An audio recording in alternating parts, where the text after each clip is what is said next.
doing good. Good.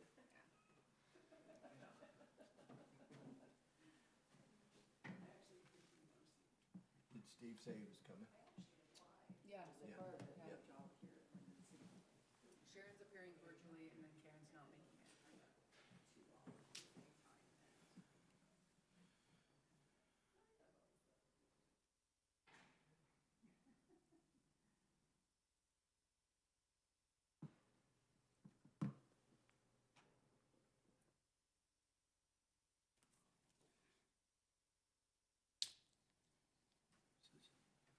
Steve's busy time of year.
Does anybody have Scott Thompson's phone number?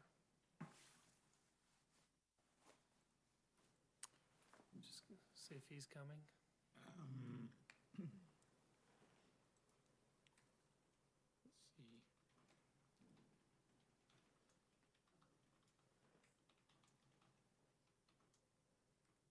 Steve.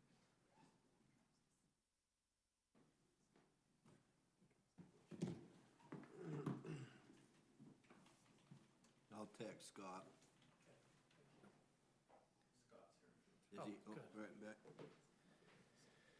Karen is with her son tonight. Be happy to do a pledge for you, buddy. Okay. Thank you. Did you make the assignments for me since I'm just volunteering. I help you? My son called me today from the Philippines and it put me behind. A lot going on over there.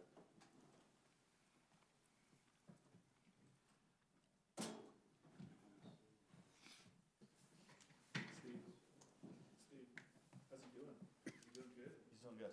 Awesome. So is it Monday over there, or is it, what day is it over there? It's Wednesday morning. Also Wednesday's their P day?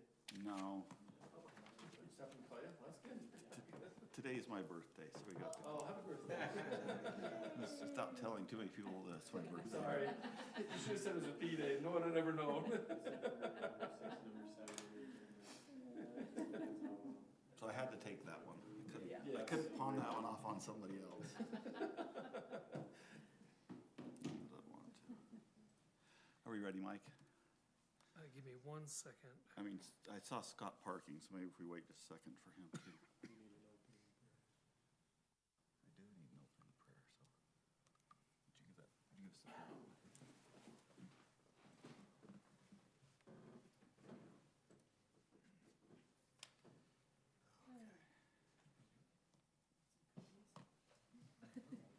That's what I thought.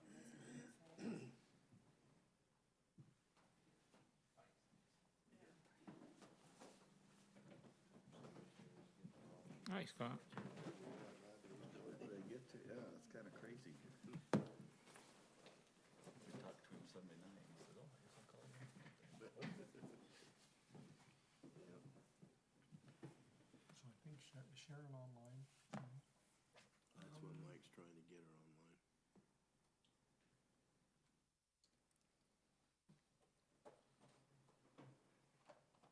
I don't see her online. I see everybody for this first item.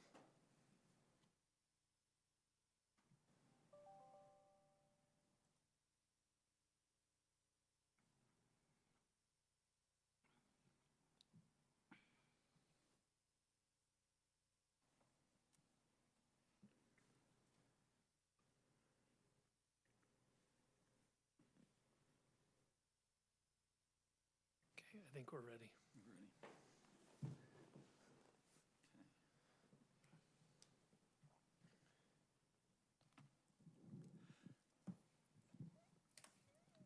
I'd like to welcome everybody to our Planning Commission meeting, April 9th, 2024. We'll begin this meeting with an invocation by Commissioner Marchbanks, and then the Pledge of Allegiance will be led by Commissioner Showers. Our Father in heaven, we come before thee, the beginning of this planning commission meeting. We give thee thanks for our blessings and for the blessing we have to live here and reside here in Lindon City in this great country. Father in heaven, we thank thee for those that have served in our behalf and gone before us. Father in heaven, we pray and we thank thee for their service. At this time, we pray that we'll be about the business of the city this evening and do good in all that we do, and we say these things humbly in Jesus' name. Amen. Please rise and join me in the Pledge of Allegiance. I pledge allegiance to the flag of the United States of America and to the republic for which it stands, one nation, under God, indivisible, with liberty and justice for all.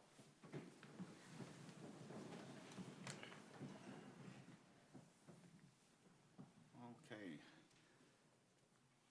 We're going to start today with an audible roll call of the commissioners.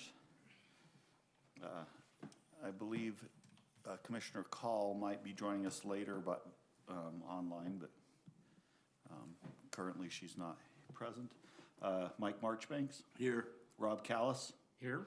Steve Johnson? Here. Scott Thompson? Here. Jared Showers? Here. And Commissioner Danielson is excused tonight. The next item on our agenda is approval of the minutes from our last Planning Commission meeting on March 26th. The commissioners have received the minutes beforehand, have had a chance to review them. Are there any corrections or additions to the minutes that anybody saw?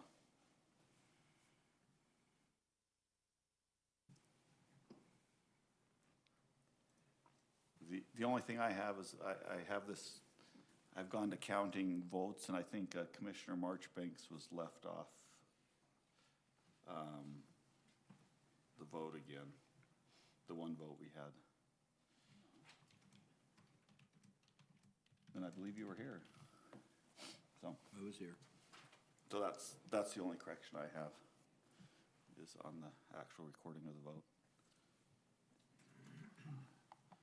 Who else was, someone was, yeah, and Commissioner Thompson was gone, so. I was gone, so it looks great to me. So, It's perfect to my recollection. so with that one correction, do we have a motion to approve the minutes? I'll make a motion that we approve the minutes as printed with that correction. I'll second the motion. We have a motion and a second. All in favor? Aye. Any opposed? The voting is unanimous. The next item on our agenda is a time for public comment. If there's anybody here from the general public that is here to comment on an item that's not on the agenda, this is a time that we are excited and willing to hear those comments. Is there anybody here for that purpose? Okay. Then we'll move on to item 4 on our agenda, which is a site plan approval for Lindon Financial. It'll be located at 564 North State, next to the Songbird Cove development. The property owner is Elwood Holdings. The applicant is Melanie Ventania, and Michael Florence is the presenting staff. Okay. The ownership and architect are online. They're in California, and so they were not able to run up for the meeting, but we appreciate them being here online. So, Maleni, do you have anything you want to say before I get started? No, I just wanted to say thank you for allowing us to join this commission. And I have plans. I know that there was a little difficulty getting the plans over to Michael, but if you need me to share screen, I'm happy to do so. Okay. I think I may have everything, but if at the last minute, but if not, correct me. Okay. So the applicants applied for site plan approval. They're looking to put in a financial center. It'd be for Bank of America at 564 North State Street. They'll be on this lot right here at the Songbird Cove development. This will be the first commercial project. We're glad to see something finally coming as part of this development. Michael, I Yes. think we're right now, I'm seeing the planning commission minutes on the screen. Let's see, I probably have to. Share what you're sharing.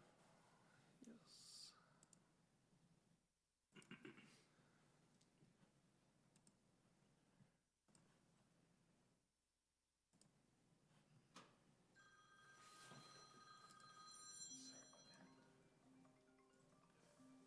Okay, is that better? Yeah, thank you.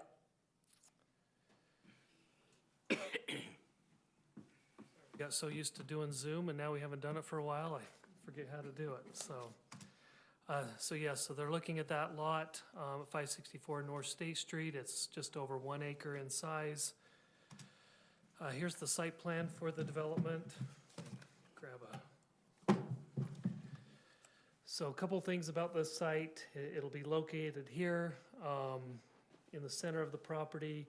It's got 19 parking stalls around the building that meet our minimum parking requirements. Actually, it exceeds our parking requirements by a couple stalls. They've got 3 ATM drive-throughs right here.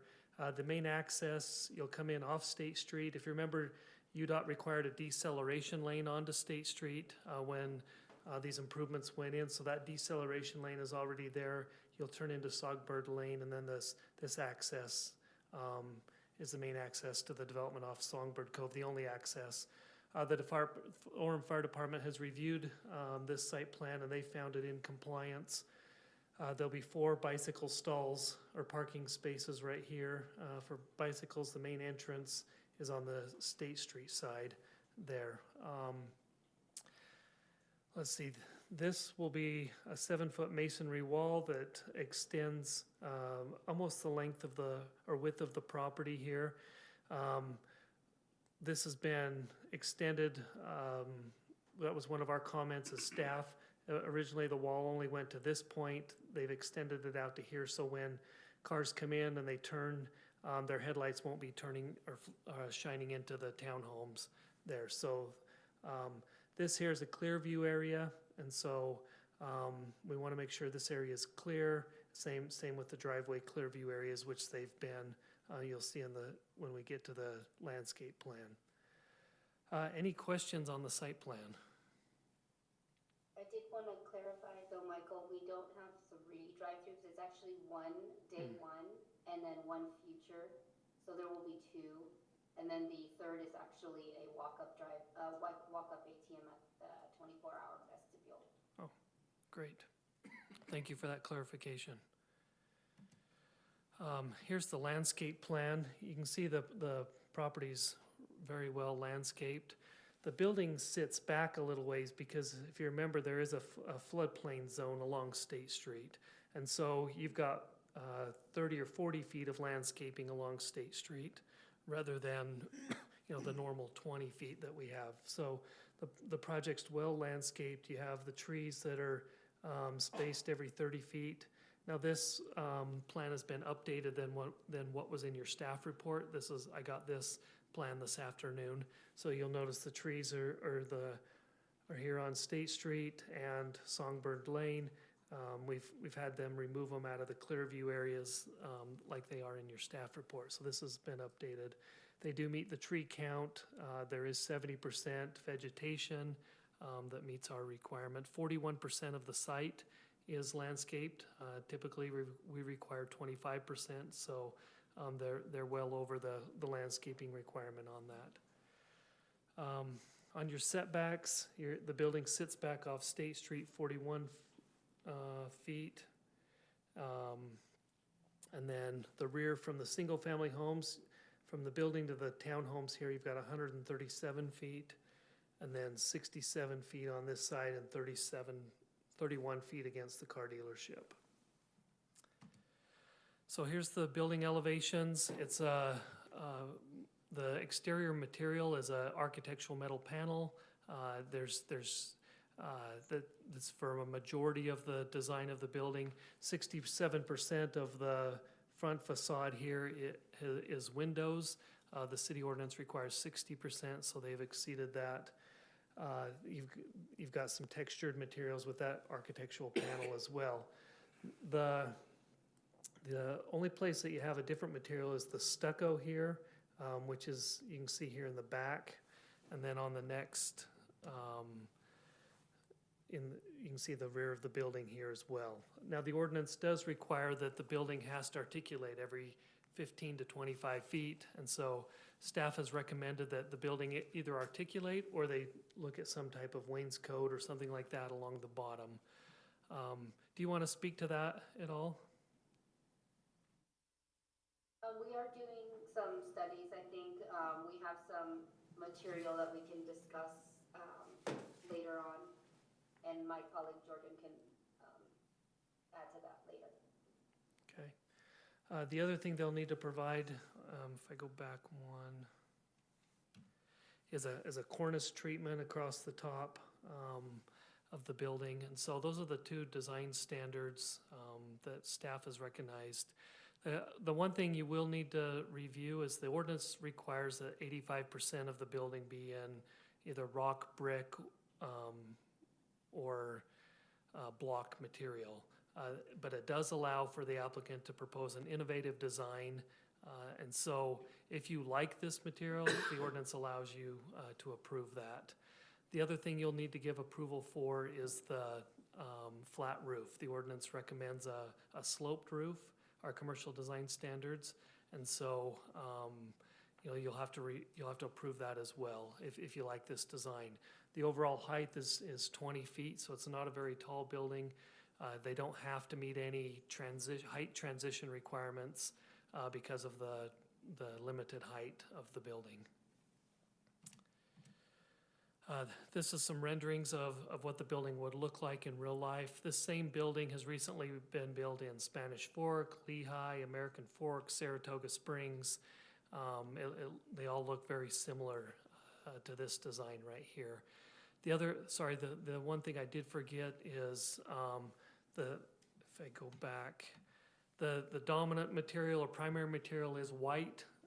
As you know, our design standards don't allow white as the primary material, and so that is something that the applicant is also looking at. If you look at these other buildings, they have more of a gray color, so the applicant is currently studying that as well for your consideration. So I think with that, staff is recommending approval with the following 6 conditions: that the applicant will continue to work with the city engineer to make all final corrections to the engineering plans.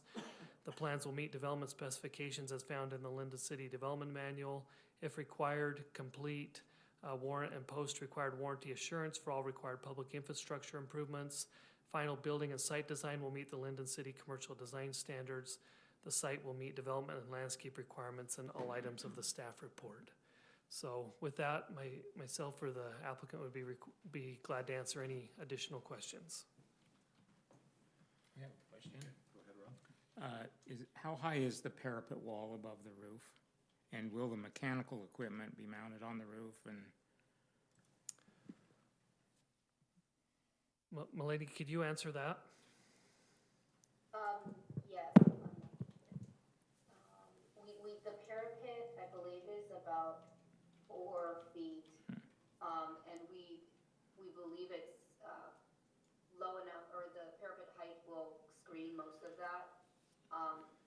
Jordan, do you know if this one requires a screening?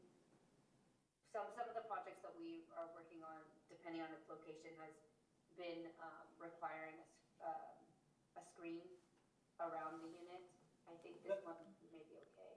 Yeah, that's correct. I think our mechanical units do sit fairly low behind that parapet wall, but if we need to provide screening, we can definitely look into certain architectural screening that will also give clearance requirements for maintenance. no, I'd recommend that it be hidden, and if not hidden, screened. Yeah. would be a recommendation. And Rob, if you'll just, or if everybody will just make sure your microphones are very close so you can hear online. Did you get that last comment? Did you hear that? That he recommended Yeah. that we put it in, yeah.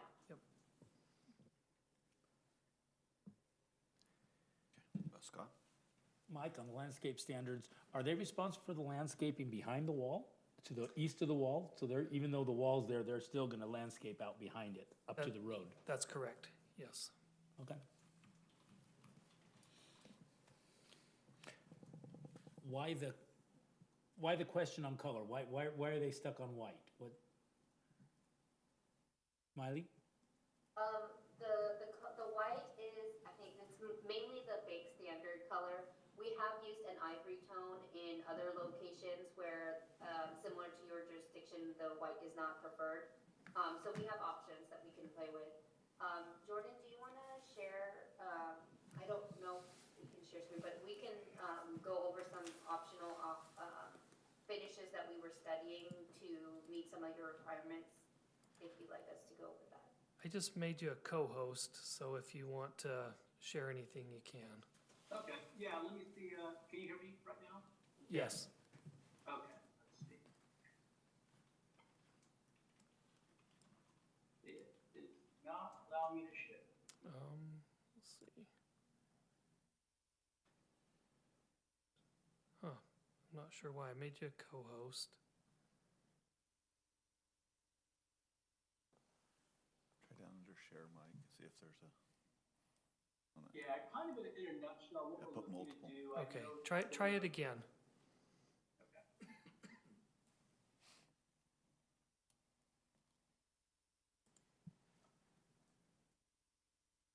Okay, can you see my screen now? Yes.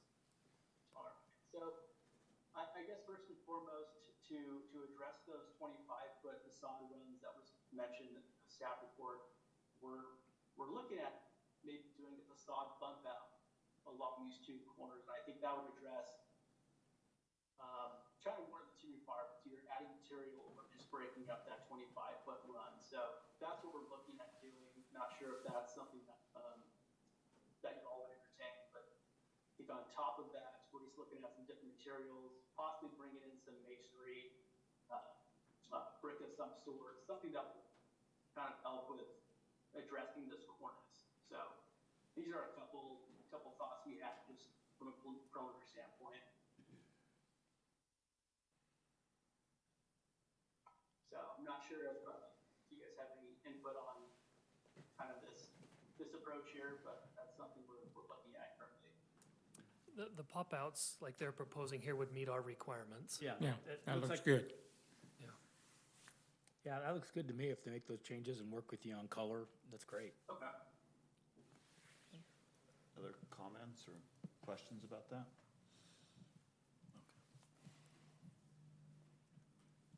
You asked about, Mike, the flat roof. Yes. I don't know how the rest of the commission feels, but I don't see a problem with the flat roof. Not on State Street. It's sort of consistent. I mean, it's pretty standard in the industry. Right. These smaller buildings, not put a, I don't know. Agreed.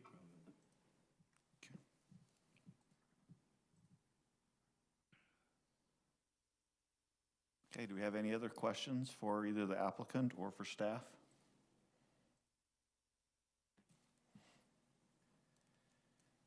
Sorry, let me share again. So one question, Mike, we have a couple things, that have been mentioned. Do your items in the motion, think they adequately cover that you have good notes, or how should we cover? I think with the bump outs, I think that's adequately covered. I think you may just have to add that you would,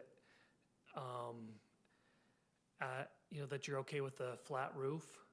And then I think the commercial design standards probably speak for themselves with the color and the materials.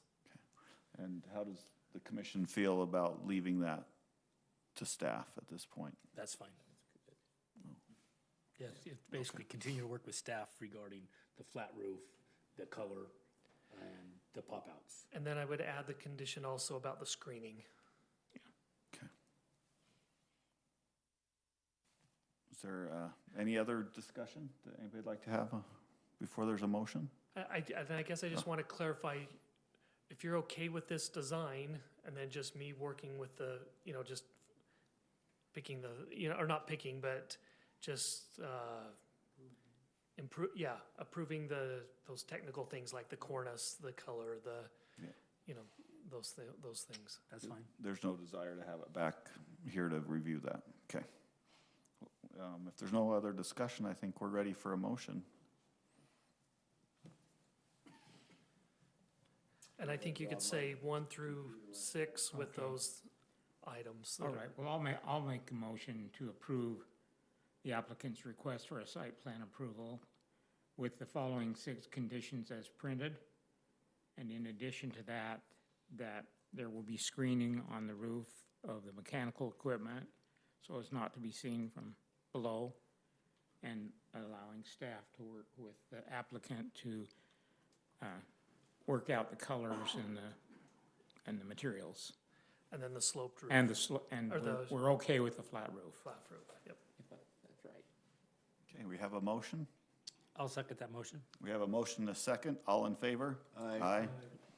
Any opposed? The voting was unanimous. Thank you for joining us online. We're looking forward to a nice building. Thank you. Thank you. Thank you. I don't think Sharon's gonna join us, so I'm just gonna end the Zoom meeting. Okay. Give me, The next item on our agenda is item number 5. It's a plat amendment and a minor subdivision approval for Peters Plat E at 587 North Main Street. The applicant is Lori Nilsson, and the presenting staff is Mike Florence. If the applicant wants to come forward.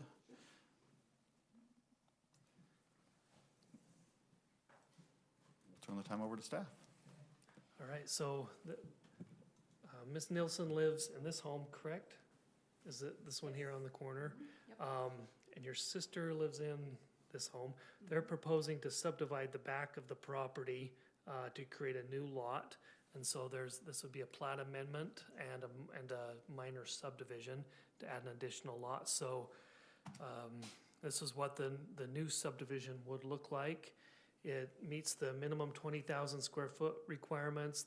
It has 100 feet of frontage, the 100 feet of depth.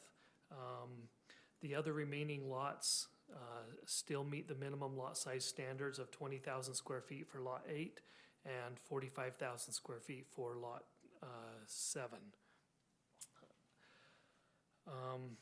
As we've been through this with our engineering department, they meet all other subdivision requirements. The main street out front was dedicated with the previous plat, and curb, gutter, and sidewalk have all been installed. And so really this is just creating that one additional lot in the back there. Staff has recommended approval, and that numbering is off, I apologize. But with the 5 conditions as outlined on the screen there. So if you have any questions for myself or the applicant. Pretty straightforward. It meets all the requirements. Is there any questions for either the applicant or staff?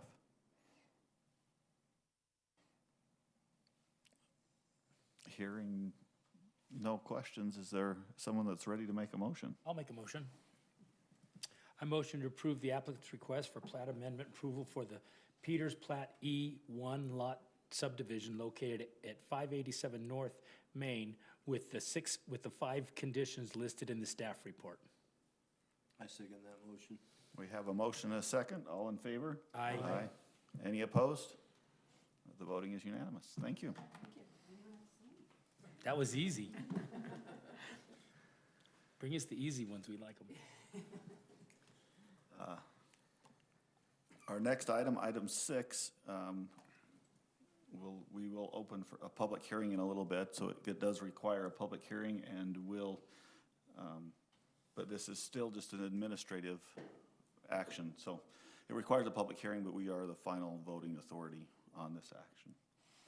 This is item number 6, the alteration of a non-conforming use for Lindon Collision at 551 North Geneva Road. Our applicant is Lindon Collision. It says Lindo, but I think it meant Lindon Collision. Is there someone here to represent Lindon Collision for this? If you can pull up another chair if all three of you want to come up, or however you want to have someone come up and represent you. We'll go ahead and have our presenting staff, Mike Florence, lead us through this before we get to the public hearing. All right, thank you. So this property is located in a mixed commercial zone on Geneva Road. It's located here. It's an existing auto body shop. It's been there for decades, as far as I could tell. It's gone through different name changes over the years, but there's a few things that make this application non-conforming. One is that the mixed commercial zone doesn't allow auto body uses. The landscaping is non-conforming. You're required to have 20 feet of landscaping along Geneva Road. You're required to have a percentage of the site landscaped. And then the lot size. You have to have a minimum 1 acre of lot size for the property in the mixed commercial zone. That's one of the requirements. So that's why it's here before you tonight. The applicants, what they're proposing, come on.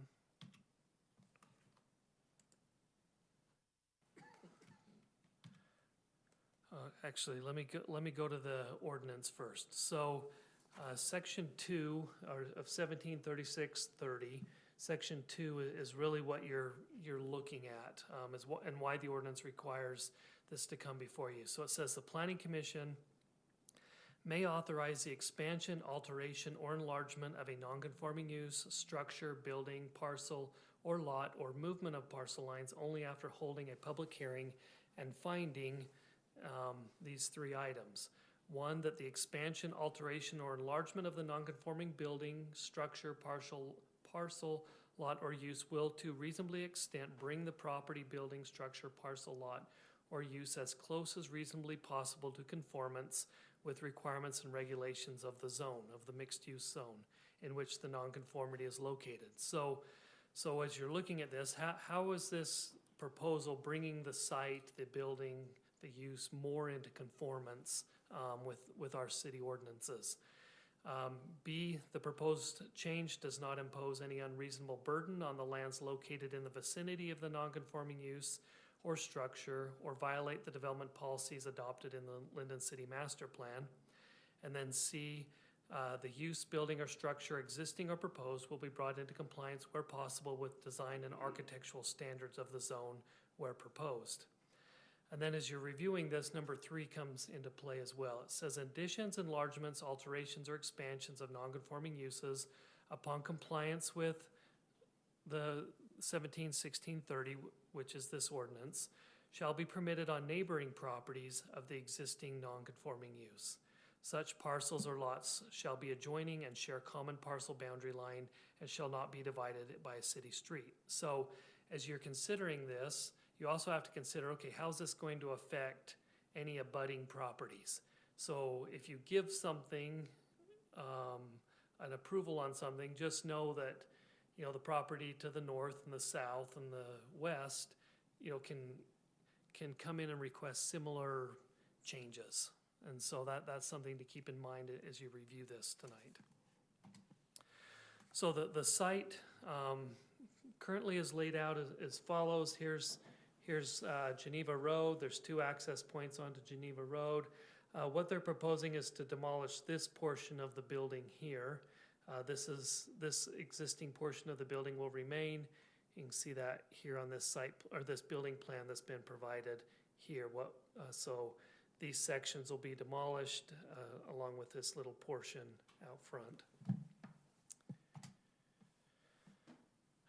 Here's a street view of the current site, and then just a rendering from the architect of the site as well. So the current parking is on an angle here. It's got a large or a very tall fence to obscure the outdoor storage on the site. So what they're proposing is this would be the new face of the building. It does meet the requirements for at least 60% fenestration along the front facade of the building for the office area. They are increasing the number of bays along the new portion of the building, the shop portion. And then this would be the north elevation, so they've added some windows here as well. You'll get into this in the next item, agenda item. The materials will be an architectural metal panel with the glass front facade, but we'll get more into that. Again, this is the new floor plan, so the office space remains here, and then you have the different shop areas along there. And you can see a colored rendering down here below. With the site, again, you can see here's the existing buildings, here's what will be demolished. And then I sent you this in an email, I believe yesterday or Monday, I can't remember when I received this. This is what they're proposing how to update the site. And so they'll be increasing the landscaping to 20 feet along Geneva Road there. They'll be reorganizing or redesigning the parking. So it's more head-in 90-degree parking. And then they do decrease substantially the enclosed parking area of where the outdoor storage will be located. So I believe this wall along here will be removed. It'll be replaced in this area here. And so, so as you review those things, I think the applicant has provided a good updated design to the site, to the building. I think a couple things to keep in mind is non-conforming uses. Cities try to do all they can to bring those either into compliance, or they kind of wait them out until they get a new use in there. Is looking at the surrounding sites. This will be the nicest site, comparing both properties to the north and south. To the west is where all the apartments are going in for the multifamily, for the Ivory development. Let's see, on here. And so you will have 4-story buildings along this area that could look into there. But I think one advantage is that the storage area is going to be smaller. They will definitely probably see some additional, they'll still see some outdoor storage, but I don't think they may see as much. So with that, I'd be glad to answer any questions, or we can turn the time over to the applicant for any additional information. Your enclosed storage area, fenced, what kind of fencing was that going to be? Currently, the fence out there, I believe it's about 10 foot tall. Oh. And that's cement.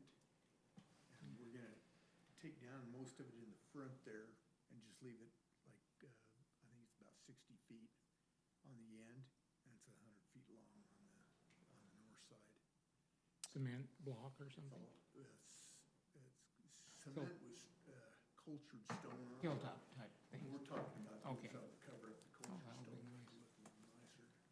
I really like your altered layout parking. It seems to take advantage of the space better and make it a lot nicer. Go ahead, Scott. I noticed, Mike, the setback on the southwest corner, there's like none. Is that an issue for us? Even because currently the building has 0 setback on the southwest corner. Is that something that's an issue as well? It wasn't mentioned in the staff report, or? No, we only have setback requirements for the front setback. So as long as they meet building code on the side and rear setbacks, they can go to property line. Okay. And then, what do you store in your storage lot? Since it is gonna be visible from 4 stories above. Right now, we got our dumpsters in there, they were out on the street area there. We moved them behind the wall to get them out of there. And then there will be a few non-drivable cars. Just there until they're able to be repaired? As a rule with the insurance companies now, they want you to get on within 24 hours, so you gotta get them right into the building and get going on. Okay. Nothing's gonna be much is gonna be stored out there. I also noticed the name change from Lindon Auto Body to Unique. Now, Unique you're not the only Unique Auto Body, and I've noticed that's one that's in several places. So did you sell it to them, or is this, are you just changing names? What's happening? We're buying it from Lindon Collision, and the unique name will be going up on it eventually, so. So you're buying it from Lindon Collision? Yes. Okay. Are there any more questions? Well, my question is the history of why we have a non-conforming use in this mixed commercial zone, and what the history of that and how that happened, or is that? You know what, to be honest with you, we don't allow auto body in any zones. And so I specifically just called out this zone, but in Lindon, we don't allow auto body anywhere. And so any auto body use is non-conforming in Lindon. So I don't know. Yeah, Yeah. have several. We do have several. We've got one right here on State Street. Right. There's a few of them over in the light industrial zone as well, but I don't know the history on that. Why is that non-conforming across the? Just my experience, I imagine that with the outdoor storage, a lot of cities have gotten tired of those looking like a wrecking yard, and so I think that's probably why. One-on-one approval. Uh-huh. Now, let me address the fence real quick. I didn't realize the fence was, 10 feet in height. What it says is the planning director and city engineer have the authority to approve any fencing over 8 feet in height. And so if you like that 10-foot fence, let me know so that, Noah and I can review that and give them Is it 10 on approval. all sides? What's that? Is it 10 feet on all sides? Yeah, and I'm not sure, that might be high, the 10-foot mark. I'd have to go over and look at it. Okay. We could look at it if you wanna back up on the pictures there. Yeah. It looks like it's probably just slightly over 8 feet. Yeah, maybe. Probably more The building there's like to the roof. Probably it's not about 10. 16, so. I think high would be good with the residential coming to the west, so. I think it's good if they've got some sort of storage racks or something that would be more likely to cover that. I don't know if you have any plans to do that, but I think that would screen it better. But I'd add one thing too. We have 4 of these centers, and we do a lot of load leveling. And we have one over in the old Gene Harvey building. Hey, sir, can I have you just speak a little closer to the microphone? If we do run into an incident where we got a bunch of wrecked cars, we will take them over to our American Fork store and store it over there. We got 8 acres that we can store vehicles over there, with a fence all the way around it. So we'll keep it clean. Okay. And I think the other issue of non-conforming is the lot size, but there's nothing that can be done with that. It's .81. It's not like we can magically make it an acre, so Yeah. I think it's been there, so I'm okay with that lot size being what it is. Okay. Is there any more just questions for staff or the applicant? If not, I'll ask for a public hearing to be opened. I move to open a public hearing. Second that motion. We have a motion and a second. All in favor? Aye. Any opposed? The public hearing is now open. So this being a public hearing, is there anybody here from the public that would like to address this issue? Hearing none. Are we ready to close the public hearing? I'll make a motion, we close it. The public hearing. Second. We have a motion and a second. All in favor? Aye. Any opposed? The public hearing is now closed. Any additional discussion by the commissioners? I think it looks really good. I think it's gonna be a real addition to that area down there, and as the apartments come in, it'll start really raising the bar there. Just a question, did you purchase the real estate, or are you just the tenant? No, we You purchased the building from Lindon Collision, or whomever, yeah, the underlying owner was. And that doesn't cause a problem with non-conforming, like that doesn't force us to bring it in No, compliance. the non-conforming use can continue until it's abandoned or the city does some type of moratorium where they give them so long to remove the non-conforming use. What are the properties on both sides of you, and what is this likely to spur? south, it's like kind of rental sheds, but they're businesses. You know, there's a bunch of little businesses in there, and they're just like apartment-type units. To the north, it's kind of the same thing. It's all, that one over there is all dirt parking lot.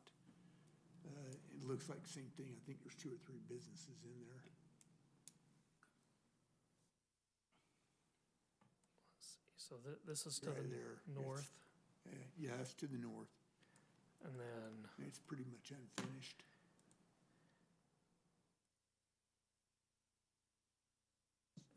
this is the south. Yeah. So if anything's, it's gonna happen, if you're gonna clean yours up, if that's gonna spur them to clean theirs up, then it'll probably That's what we're overall help on both sides. So we can only hope that you're a catalyst for change in the area. My only question is trying to, we were supposed to bring it as much as we can. Is there anything in the plan, well, not a lot of space on the site plan, but anything as far as landscaping? I know that was one thing that was mentioned that it didn't meet, so I don't know if there's anything, is there some trees and stuff that are going in, or? Yeah, so they will meet at least along the street, they'll meet it now. They're showing 20 feet along Geneva Road right here now. So I didn't have this when we sent out the staff report, and so, but this new one does meet the 20-foot landscape requirement. I don't know if it meets the 15% of the site, but it does meet it along. But they are doing something on that end too. That's Yeah, great. I think it's AstroTurf in there right now, so. Yes. Okay. Any other comments or questions? No, I think as you consider this, you know, how does this fit in with the 700 North plan? And, you know, is it going to enhance it, you know, so that, you know, it doesn't become a hindrance? I think they've done a good job at that, but that's something we need to consider as well. It's off around the corner, as well as between them and the apartments, as the railroad tracks there are a buffer, Yes. you know, so. I'm just wondering if you could put the screen back up that has the criteria by which we would sort of Yes. use to make the decision, and I feel pretty good about some of that criteria and moving forward. Bringing it into more of a compliance, I think they're demonstrating that's gonna happen. What about the others? Do we feel good about? Oh, I don't think it's gonna affect the property owners or the business owners to the north or south. I think we feel pretty good about that, so.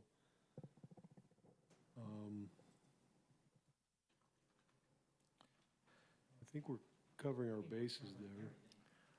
And I didn't add any conditions, because I thought we would discuss those in this meeting.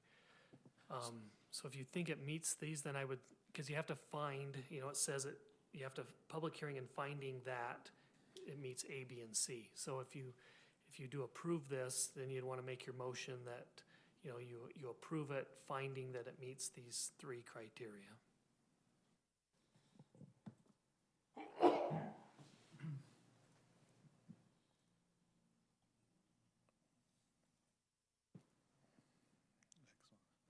Anybody have any other comments? I just on that last one on the architectural standards, I'm assuming that we're good there for the zone, as far as they could be. Well, that's up to you. You'll have to approve the architectural metal panel where it doesn't have rock or brick or block. You would need to approve that. I could go through that application really quick, so. I mean, does anybody have any problem with that? Let me just pull those up real quick. They've given us 3 different color designs. I'm not sure which one you prefer to go with. I don't know if you're leaving it up to the commission or if you are going to choose one of those 3.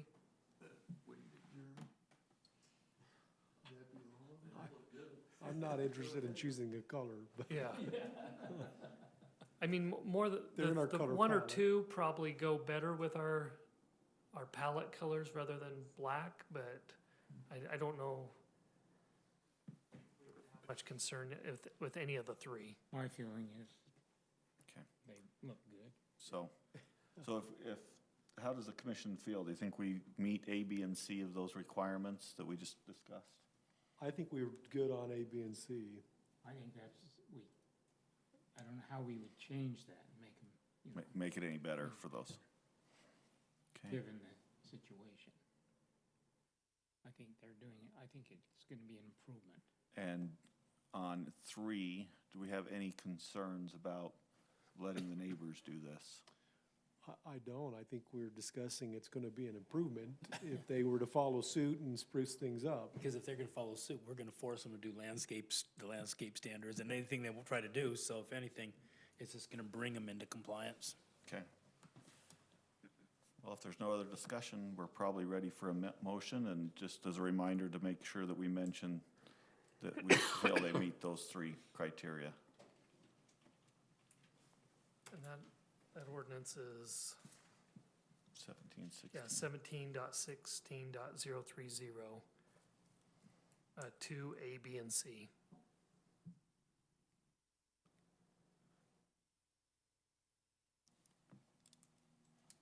If someone's ready to try that?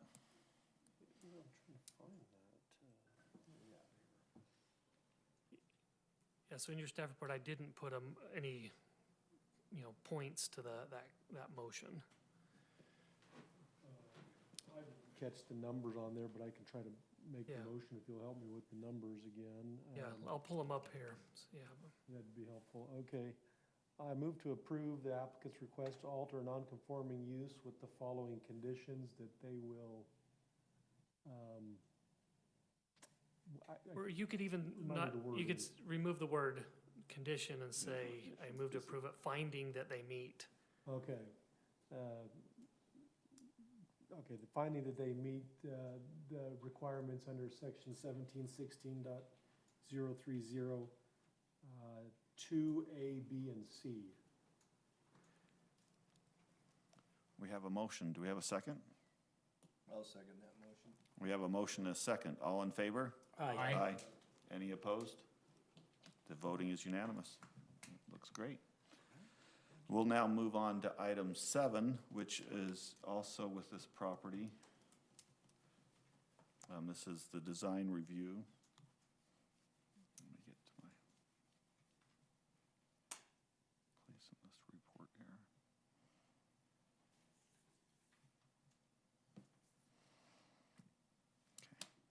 Okay. And it was the same applicants, and Same applicants, Mike, yep. you can go ahead and present. Yeah, so the applicant is requesting to use an architectural metal panel as the approved material for their alteration of their building here. A couple things about this. So the commercial design standards allow you to approve an innovative design. They are providing over the 60% fenestration, meaning the 60% windows along the office area part of the building. They will be, the windows are a storefront window, so they go all the way to the ground, which actually the ordinance requires. It gives it more of a retail look. And then they do have a cornice treatment as well along the top of the building. So, Say architectural metal, are we talking just raised ridge, or is it some kind of can you describe what you're planning to use? It's a raised ridge. It is raised ridge, and it's just a little fancier than you see these kits you can buy and stuff where they're still building, and they look like a rental shed type thing, and it won't look like that. It'll be a little bit fancier. Do you have anything to say, or? Yeah, so there's there's 2 metal panels. if you'll give your name. Yes, I am William Isaacson. I'm the project manager working with the architecture company on this project. And so there are 2 main architectural metal panels. The one being, let's say, the middle elevation, that blue, is a 6.8 ribbed panel, which it's 1.5 inch depth, and it's provided by CO Buildings, and It's supposed to be rated to last for 40 years with no service. And then the other metal panel is called Alucobond, and it's a aluminum metal panel that is really premium. We've been using it on many of the master mufflers that have gone up around the other master auto tech. There's one on Provo Center Street, and there's 10 or so up in Salt Lake County.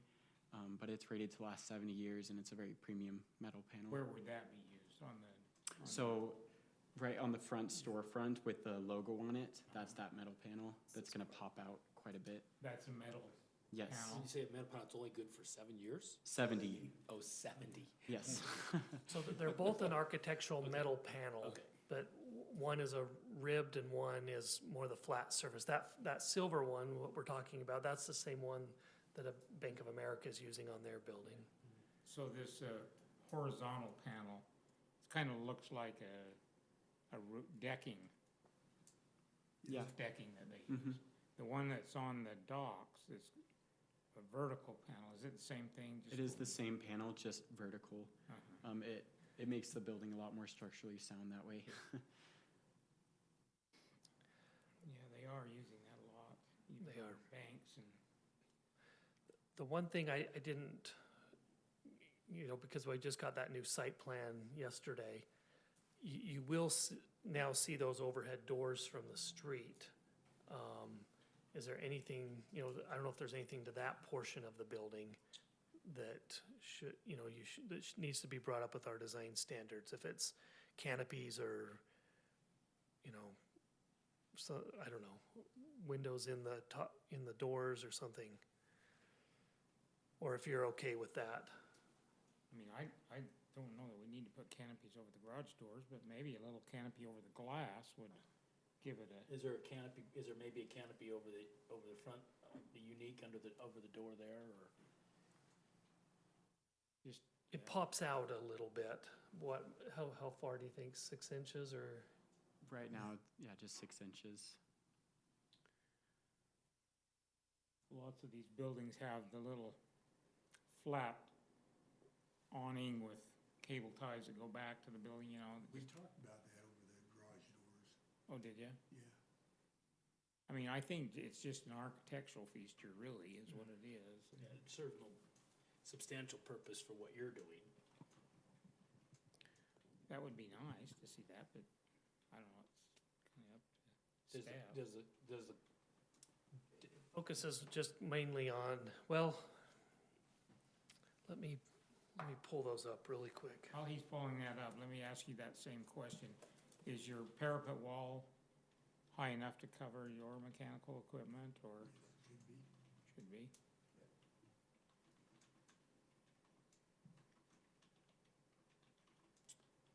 And while I'm sitting here, Danny Isaacson, your brother? Yep. Yep, my parents live in Lindon, so Great kid, love your family. awesome.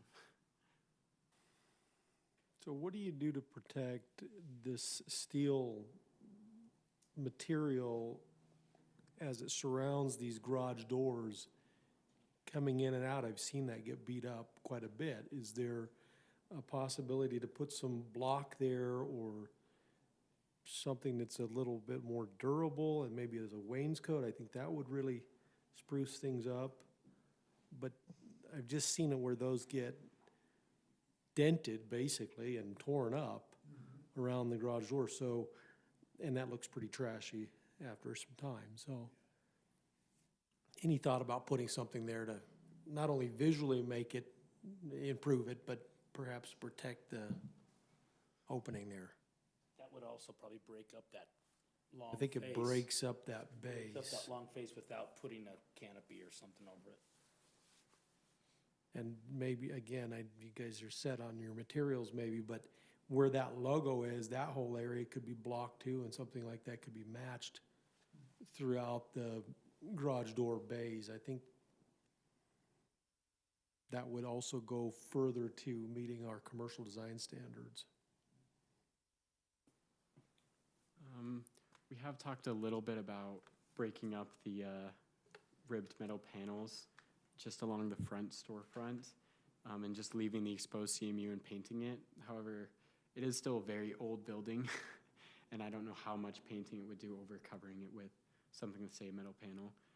As far as the big shop building, we're planning on doing a prefabricated metal building. And so block might be difficult, but we could bring a foundation wall up, you know, a few feet, and we can do stucco or something along the bottom. But a block might be a little difficult. Okay, but yeah, you could bring up a stem wall or something like that, 3 or 4 feet. I mean, again, I'm not sure what kind of construction you're doing, but you could then put that building on that stem wall and then cover that stem wall with rock or some sort of a material, I don't know.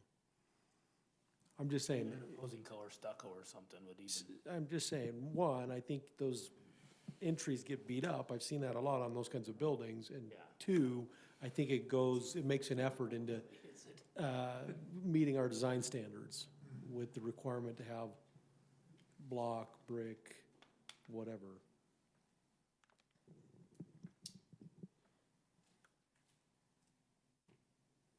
I'd be okay if it was just a stem wall and concrete to look with that, it'd look good with that facade, that particular look, if it was kind of a little bit of an architectural look, concrete stem wall. Do the same thing with that modern design. So stem wall and then metal above it. Yep. That would certainly break up that face.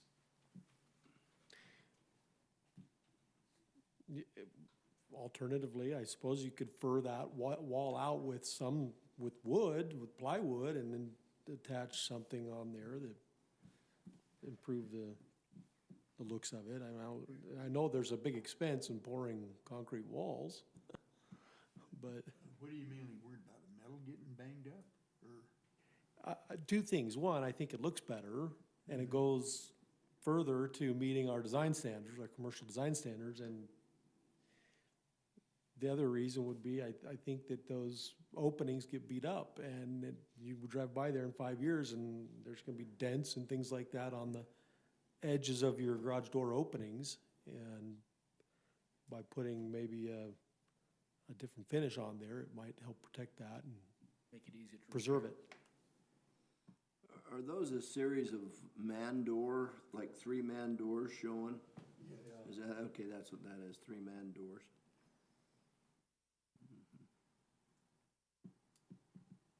If the applicant's open to that, you know, they could work with me in finalizing that, what that looks like, that concrete, or if it's stucco, or what it is on that stem wall. In reality, 5 years from now, you might have 18 bollards in front of your doors.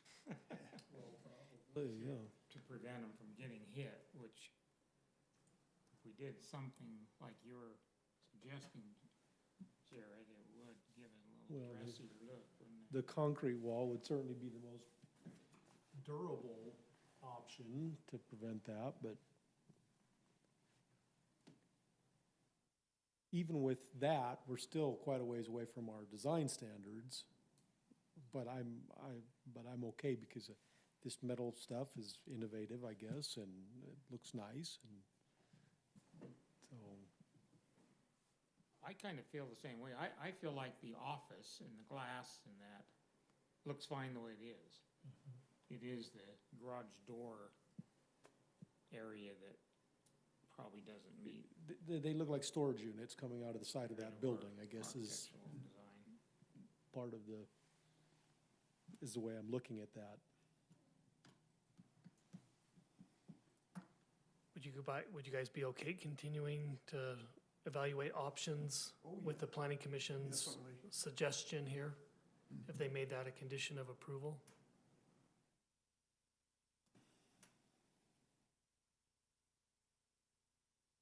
Any other comments on that, or? I would be okay with staff working it out if you can come up with something that Yeah. meets what we're doing. If not, we may have to come back and consider it. Okay, Does that make sense? Yeah. just make that as part of your motion that If- staff work out the some type of stem wall architectural feature. And if we can't come to an agreement, bring it back, Bring it yes. back to the commission. Bring it back to the Along commission. Garage door elevation. Yeah, along the garage door elevation, that's correct. Okay. Any other questions or? I think you've done a good job. Looks gonna look good. So then if we're ready, someone could make that motion and change, it, you know, from just approving with the condition of the staff, that staff will work that out, or it'll come back to us. Yep. I can try that. Okay. I move to approve the applicant's applicant's request design review with the following conditions: that the building materials are approved as proposed in the exhibits, and that the applicant will continue to work with the staff to address the front of the garage portion of the building with some other concrete or some other enhancement, you know, stem wall 4 feet up or whatever it needs to be. And if not, have it come back. And if they can't come to an agreement, then it would need to come back to us for final approval. I second that motion. We have a motion and a second. All in favor? Aye. Any opposed? Okay, the voting is unanimous. That's a good-looking building. Thank you. Okay. Our next, Where are your other 2 locations? What's that? Did you say you had 2 other locations? We have 4 other locations. Where are they? I got one in Midvale, one in South Jordan, right on Redwood, and about 1,500 south, or 115 south. One in Saratoga Springs, it's just on, going out towards Camp Williams out there. And then one in America Fork, in the Gene Harvey building. Great. So, and they're all, Welcome this to one over Lindon. here in America Fork is probably the biggest body shop in Utah, I would think. And they're all pretty good sized, so this can be our small one, but Okay. eat it. Well, thank you. thank you. So can you jump as high as your brother? Yeah, I taught him everything he knows. Oh, okay.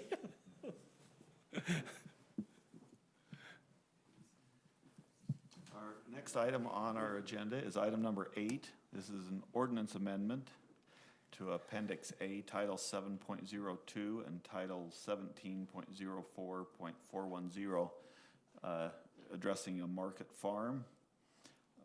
The applicant is Lindon City, and this is a ordinance amendment, so we will have time for a public hearing, and we are the recommending body, and this city council will make the final decision on this.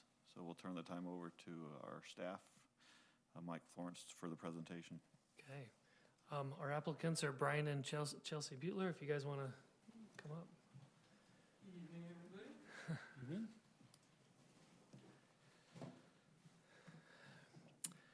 So Brian and Chelsea, I apologize, I didn't put your address up here, but what? 534 East, 400 North. All right, so they live in this home here on 400 North.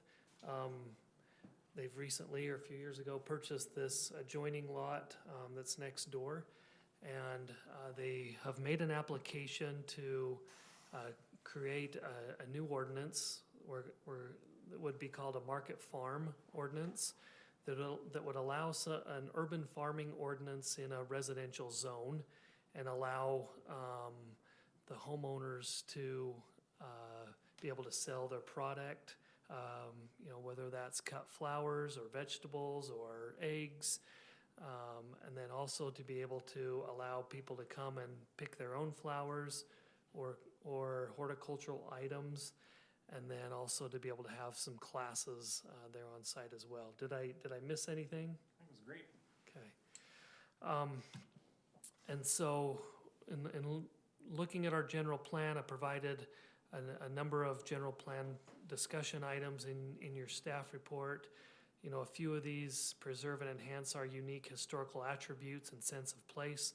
These 5 items here are the vision of the general plan: encourage economic development, preserve and protect our neighborhoods as diverse and attractive places, enhance the quality of life for current and future residents by providing access to parks, trails, and animal rights, and continue to proactively plan for future growth and change. The portion on your left is a sheet out of the general plan that talks about preserving historical agricultural areas of Lindon. And then the bullet points on the right are different goals as well. And so from the land use and community characters or community character section, it talks about ensuring that Lindon will ensure the Lindon small town feeling is maintained and enhanced, identify and work with property owners to preserve remaining agricultural properties. While this isn't an existing agricultural area, the Butlers are trying to create an agricultural area in the city. Maintain neighborhood stability by ensuring new development is aligned with the existing scale and fill of surrounding residential. Ensure that land uses are compatible and utilize adequate buffers to enhance harmony. So as we review this ordinance amendment, this isn't just for the Butler property. How does this affect all of our residential neighborhoods within Lindon City? And then carefully, consider buffers and transitions, careful land use planning to mitigate abrupt and incompatible land use changes. The definition that's being proposed is a small-scale urban so this is what market farm would be defined as a small-scale urban agricultural use operated for the cultivation of fruits, vegetables, animal plants, herbs, and animal products by a homeowner, and may also include educational classes, farm experience, and pick-your-own operations. Appendix A would be amended also, so this is the table that says this is where all the different land uses can go in the city. So this would allow a market farm as a conditional use, so the Planning Commission would approve a conditional use permit for a market farm. It would only be allowed, actually I made a mistake on this. This should only be allowed, I don't think we want this allowed in the R3 and Anderson Farms. And I'll explain why in a few minutes. Yeah, we don't have Not enough room. There was not a minimum built in on this, is that right? And that's one of my discussion points I want to bring up tonight as well. And Minimum lot size, I mean. Yes, yep. And so I may need to adjust this table right here, so it only applies to, I'd like to say to the R120 zone. Yeah. So the ordinance, it's divided into two sections, a general provisions section and development standards section. So, letter A, there is market farm uses shall be reviewed for consideration by the Planning Commission as a conditional use permit, so that follows that appendix. They have to have a legal on-site residence that is owner occupied. Such residence may be located on the lot immediately abutting the lot for the market farm. So, for example, the Butler property, they live exactly next door that's abutting. To preserve the intent of the residential zoning, all lot size dimensions, including setbacks for the single-family home, shall not be used for the market farm. This is Not be used? yeah. So this letter C has, I think it needs to be rewritten so it's more clear. So the Butlers wrote this ordinance. And then added some things as well to it. So it's kind of a combination between both of us writing it. But kind of what I was trying to get at on here is that trying to preserve this lot, for example, as a single family home. So the farm necessarily isn't, or the commercial use isn't encroaching into the single family lot with adding,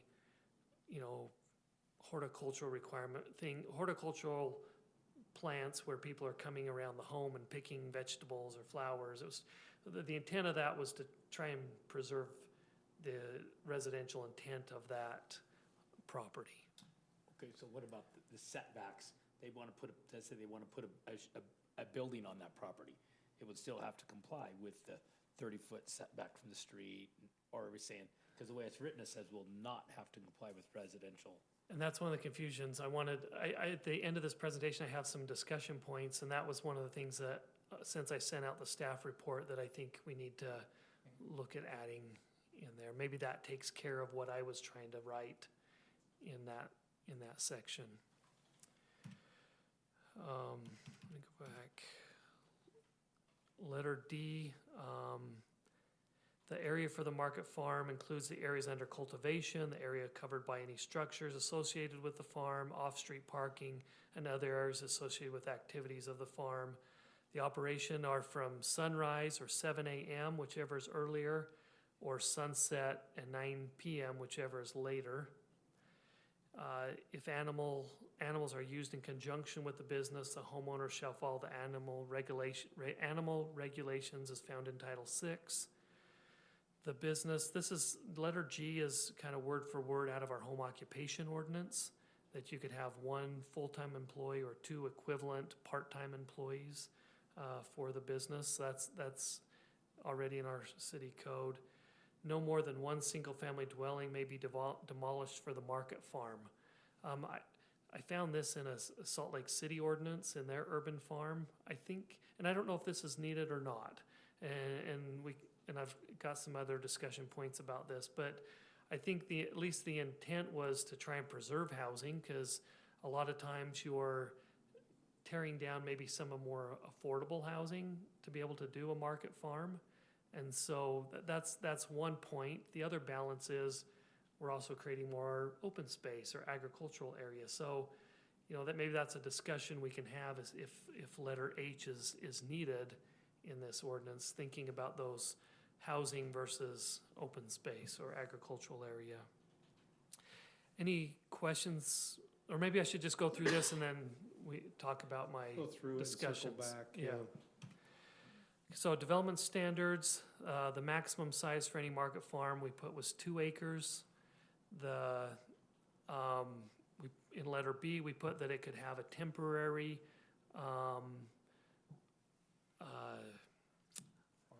farm stand, thank you, that's 150 square feet, that's temporary. There need to be a 10-foot setback between the property line or the public right-of-way to allow people to stand to buy the items.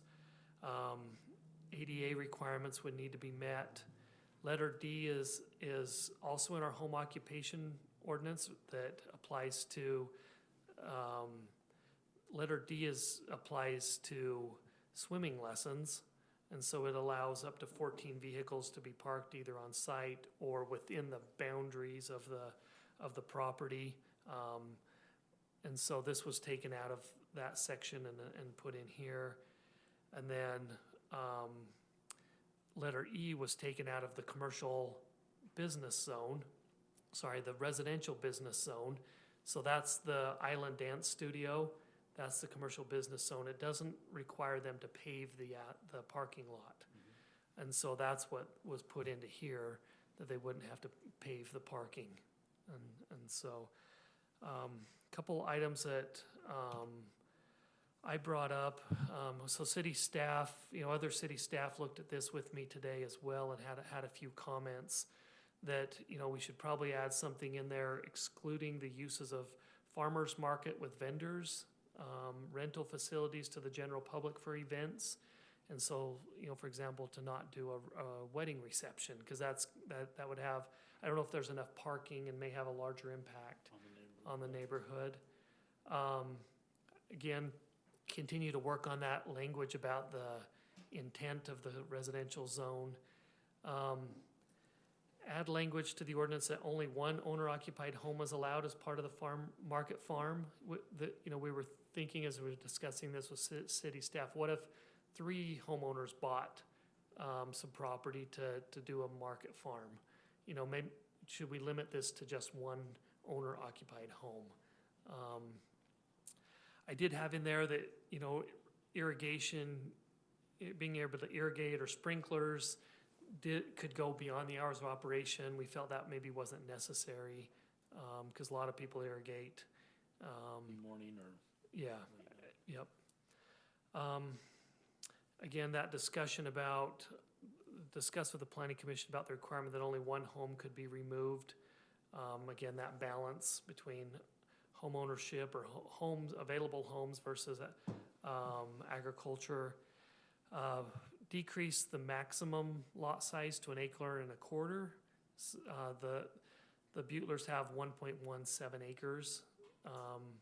So decreasing the maximum lot size, but then setting a minimum lot size of 20,000 square feet. In 2B, it talks about how you have to remove the temporary fruit stand, or vegetable stand. It doesn't say where you have to remove it to. Maybe we say that it has to be removed out of the front setback area or something like that. So it's not right on the street.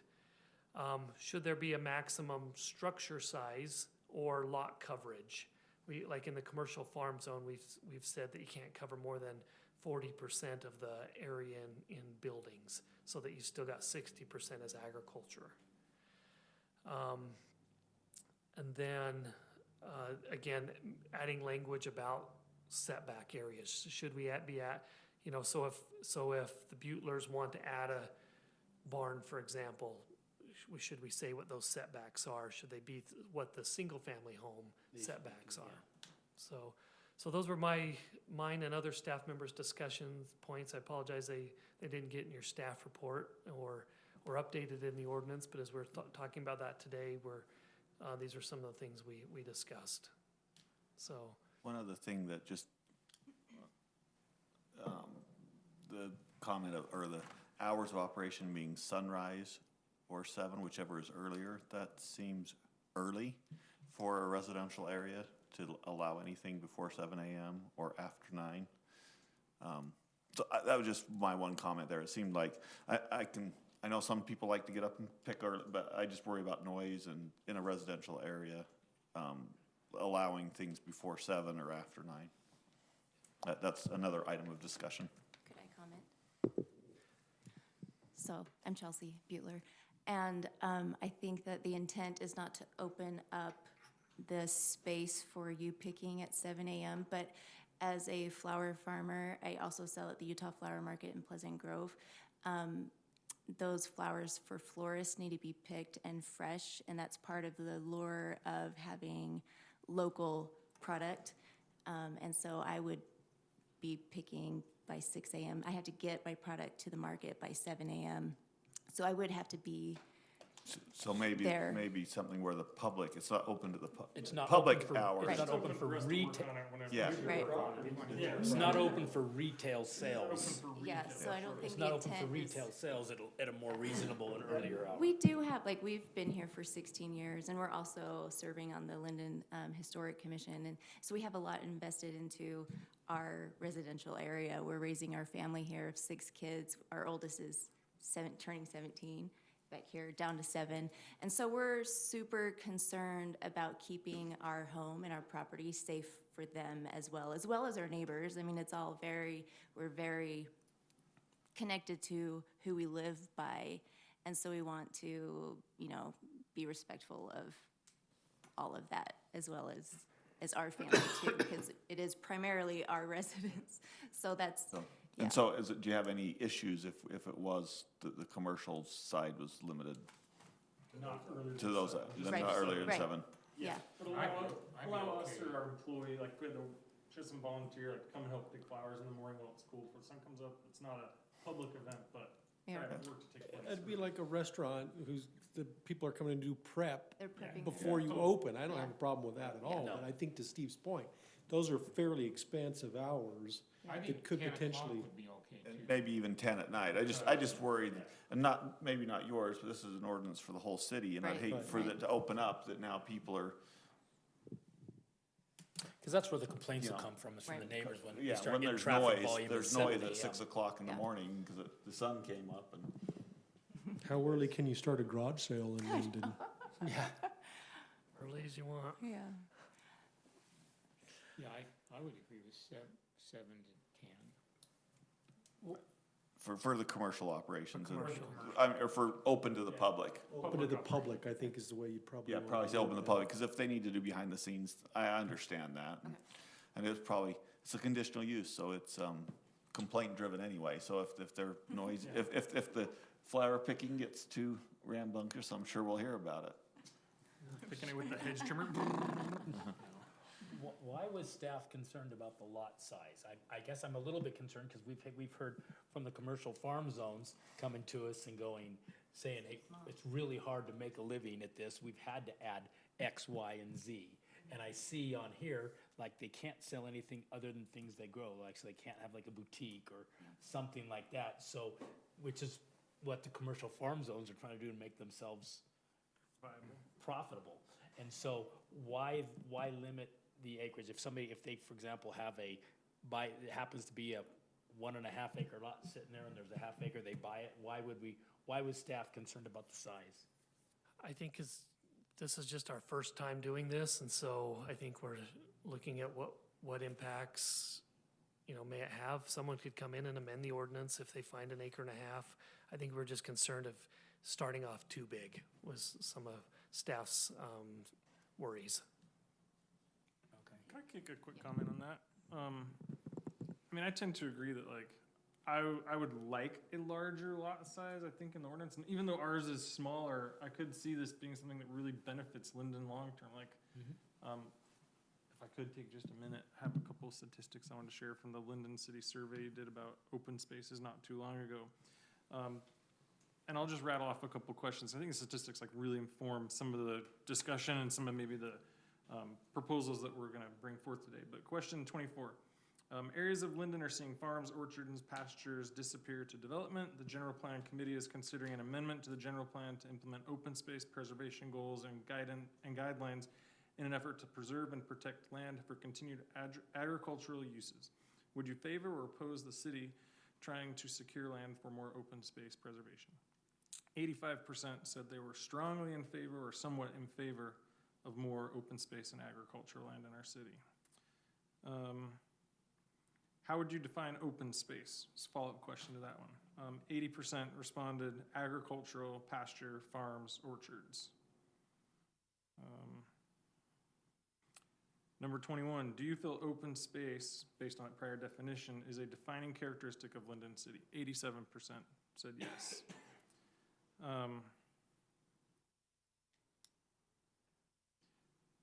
Question 16, what items make Lindon unique and or special? If a resident, why did you choose to live here? By far and away, the largest response was rural feeling of our town. And then last one here. Question 15, which item do you feel are most important to improve aesthetic appearances of the city? Once again, by far and away, almost 50% responded amongst almost a dozen options. Number one, protecting open spaces, farms, orchards, pastures, and parks.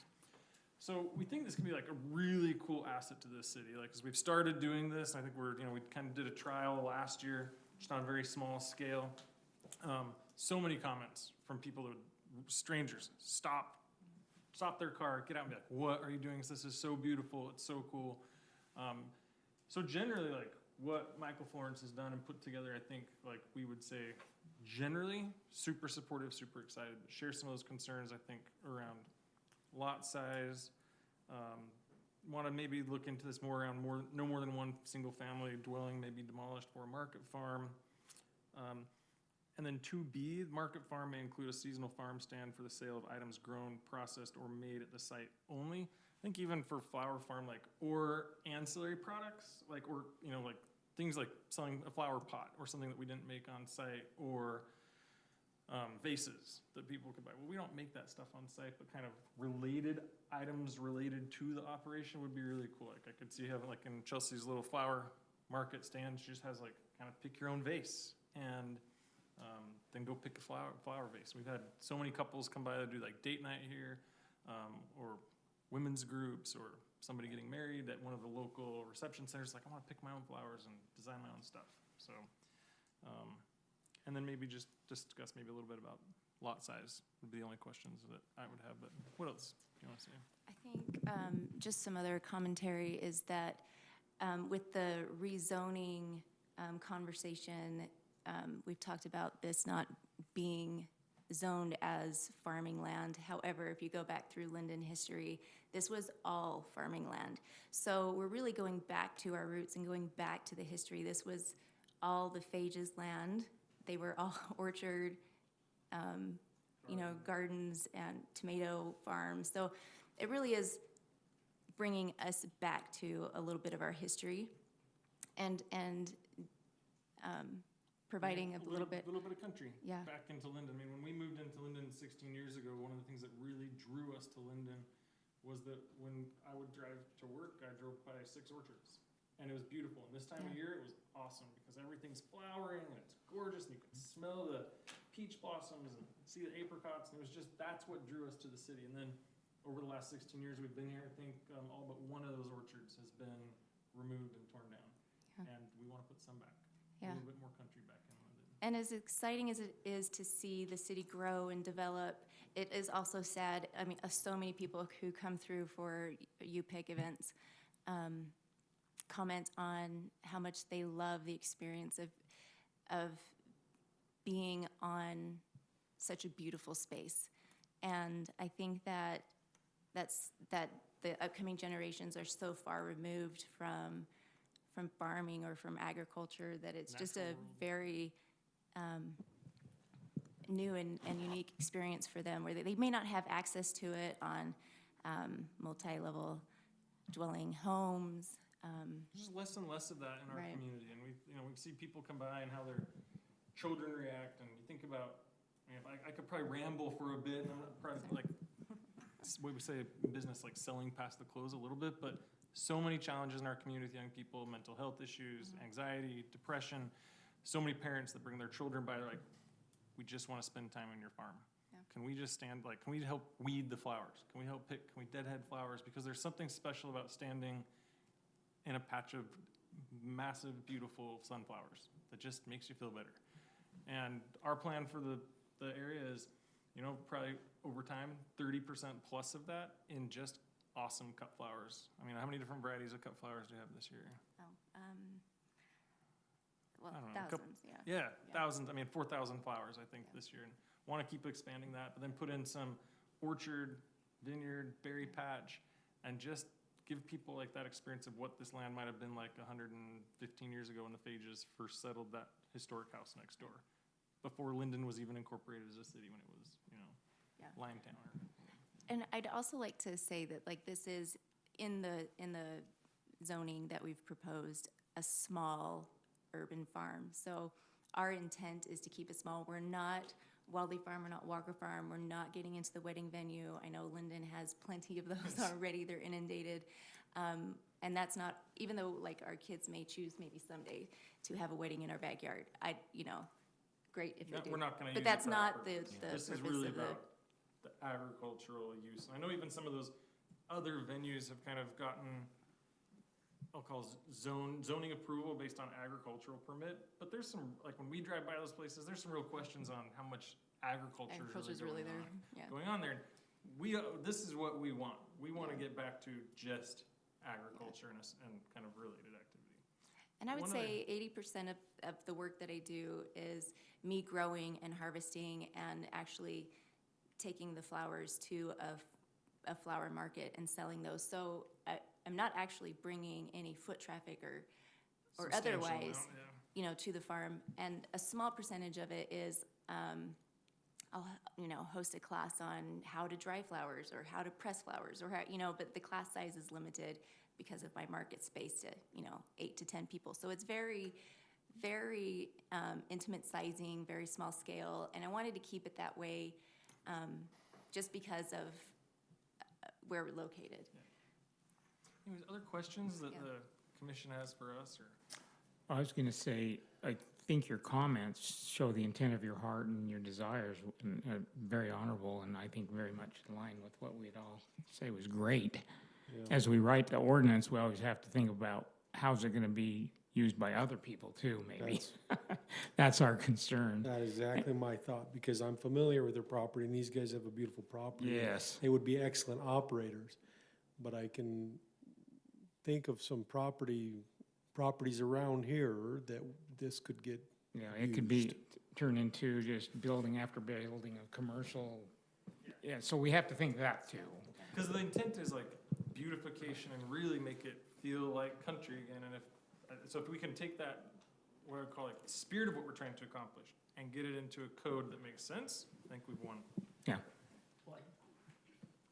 a couple things. Like, when you say animal products, you mentioned eggs. Like, what other animal products are we gonna try to cram into a little That's 1 acre all- farm? That's all we have today is eggs, so it's, I mean, so, that's what I'm saying, I just don't know what the future, that maybe the term animal products Yeah, so I'll give you an may be a example. little like- broad.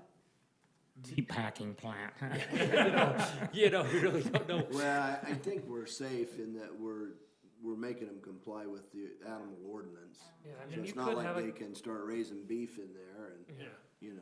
I mean, you actually could, Well, I mean, but, yeah, yeah. 2 or whatever. Yeah, the you can have number 2. is. A whole bunch of goats and start milking goats That's for an goat milk. incentive to And, keep it small. I can handle, but. you know, I mean, that's why I'm just saying the animal products is something that, if we are designing something for the whole city, is animal products too broad of a term Well, for what we're doing? the one thing I think is the ordinance is written, and the question to the applicants is whether it's too restrictive for what they want, is using the home occupation rules of only 1 employee, you know, and then those types of things, that's what restricts it. Now, they're hard to enforce, right? I mean, those become hard to enforce. You sit there and count, So- that part-time person came and that you know, but, Yeah.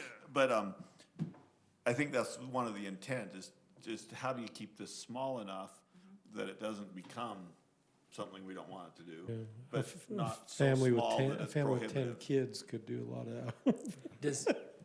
Does the way we've written it require that it be open to the public? Like, part of your comment is I spend most of my time doing flowers.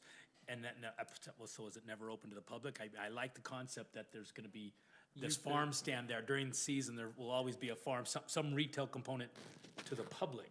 So, or how do you, or are we just saying, here's a big piece of land, do whatever you want with and sell it all to somebody else? Well, no, I think like last year, I mean, we did, how many different U-Pick events did you do last year?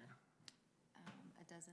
So a dozen U-Picks that are typically, you know, 2 hours long, that are just kind of open farm hours during the summertime where people come on a It was 7 to 9, or depending on sunset. sunset. Yeah, 7 to 9, 6 to 8 later in the fall. And then some other what I call like related farm experience classes that you do, like invite people to come do flower pressing, go.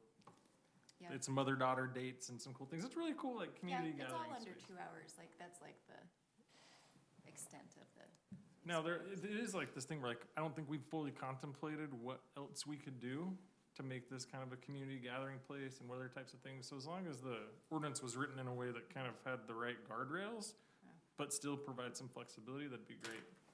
So kind of along my lines, the question for you is, if your oldest is 17, you know, I'm on the other end where now I'm getting closer to being an empty nester. I'm not there yet, but there was a time, you know, with our acre, I had kids to mow the lawn and do all this, and now the kids are gone. I get to mow the lawn, you know, and I still have a push mower, and a half acre's a lot to. So I guess that was my question, you know, you might think, oh, this is great, or, you know, the ordinance with only 1 employee, but now kids are all gone, can you maintain 2 acres or whatever we say the land is, the 2 of you with only 1 person coming in, and or else how do you maintain it? How do you keep it nice? All those things. And so those are the questions from your operations standpoint. You know, what is the Our preference would, I mean, I would love to bump that up a little bit and provide for some more outside help. I think part of our thoughts were, you know, we're getting a little bit nitpicky, but it depends on how you define employee. Is it can you have a contractor, like a landscape company, come do lawn work, maintenance or sprinkler work and not count as an employee because they're just a hired contractor that comes once a week to mow? Does that count as an employee if they're just a contractor? And if it's 1 full-time equivalent, could you have 2 part-time people? Certainly, but then if you think about, like, what part of the things we're trying to figure out is, if we're only open 4 months of the year, is that really a 3-person equivalent during those summer months? And then you could really, like, you know, it's kind of open to interpretation, but as a general rule, I love where you're going because I can see, like, right now it's great because we have 6 kids and they're all part of this. But as they leave and go off to school, we may need, you know, hire some other local help. And we have no shortage of that, by the way. I mean, how many volunteers do you have right now? 5 volunteers. Just when she did a little post on like local, I don't know, Facebook page or Instagram and said, hey, I'm just looking for volunteers. Anybody would like to come hang out in the garden? And she got multiple people and ended up having 5 say, hey, we'll come and work like, I don't know how many. 20 hours. 20 hours total over the course of the summer. So that type of stuff. So I guess that's my question. I mean, it might not be sustainable with one employee. That might be something we have to discuss. But on the other hand, we need to limit it to something that's not, the trucks roll in every morning and 20 people get out to go. Totally. You know, so. Those days are gone. Was the employee, Those are the days when I was still farming 30 acres of was the fish trees. employee requirement We had that lives on Central site? America show up to No. help prune and pick, No. and I mean, you know, I don't see this any different than a home occupation type thing, really. The impact might be less than a daycare or whatever. If you have a swimming pool, you might have more It than clearly is one. because Well, most, for sure a swimming pool, but I see this as zero impact. because most of the year, there's no one coming and And I going. guess, Right. Plants are growing. I mean, Yeah, I was so gonna say, maybe we could do something that's like, hey, like one employee, other than growing months where maybe we bump it to 2 or something. yeah, I'm just even thinking about the swimming pool. I'm guessing they have more than one instructor there. Better just for safety reasons, I Yeah. hope. They can have one employee or two. Yeah, I two think we've got that, equivalents. like the U-Dolls do swim lessons, And and they I live think there. they've complied with parking and the number of people that are gonna be there, and employees, and I'd almost rather see us not get into the minutia of their employees and, Well, unless there's complaints. you know, whether we're going in there and doing surprise inspections or not, I think having some limit there does provide, in his terms, a guardrail against this mushrooming into something that maybe we didn't Well, intend the it to be. guardrail I is the like- acreage. Well, the guardrail's the acreage for sure, but, you know, I had another thought, but, volunteers, I love that. I love getting the neighborhood involved. They take some, you know, not ownership of it, but some pride in it. I love that idea, and I wouldn't count them, if you're paying them in flowers or cookies or pizza parties or whatever, I'm not gonna sit there and try to define Sounds like a community employees or gathering thing something, where but. folks from around the neighborhood come in and. Yeah, I love that. Yeah. I love that. But if you just unlimited employees, then all of a sudden you're. Probably needs I to don't be know. some, I just worry, You're making. as a Yeah. former home occupation person trying to run a business out of there, that step between one to getting your own building is a difficult transition to be. And so I just worry about that a little bit. You know, do you need more than one Well, to it's carry out like- the operation? You know, you're packaging and producing and selling and shipping, I don't know, goat milk soap or something like that. All of a sudden you got 10 employees to keep up with demand. I mean, I don't think that's what we're looking for. And I agree with that. So, you know, but maybe You it's know. 2 or 3 versus one is I guess what I'm looking at. Yeah. Yeah, I would say, just from my experience of, Snook Farm has 7 full-time employees. I think Wadley also has 7, but they're both on 5 acres.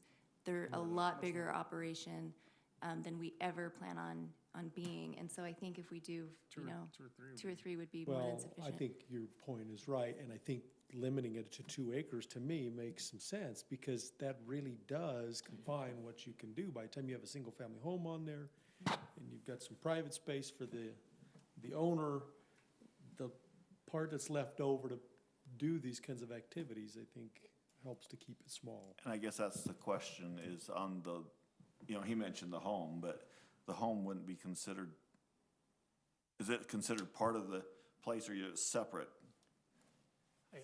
It could be either one. Because if you're gonna have multiple, then you almost have to have it separate, right? Because or else you basically, if I you think say it would 2 just be- acres, you couldn't have a home on each side, I think it would just be the It's- acreage for the market farm is what we want to be in the.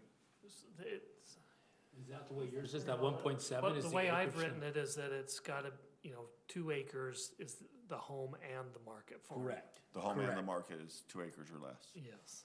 Yeah, And that's with one single home on there. one single-family home, yeah.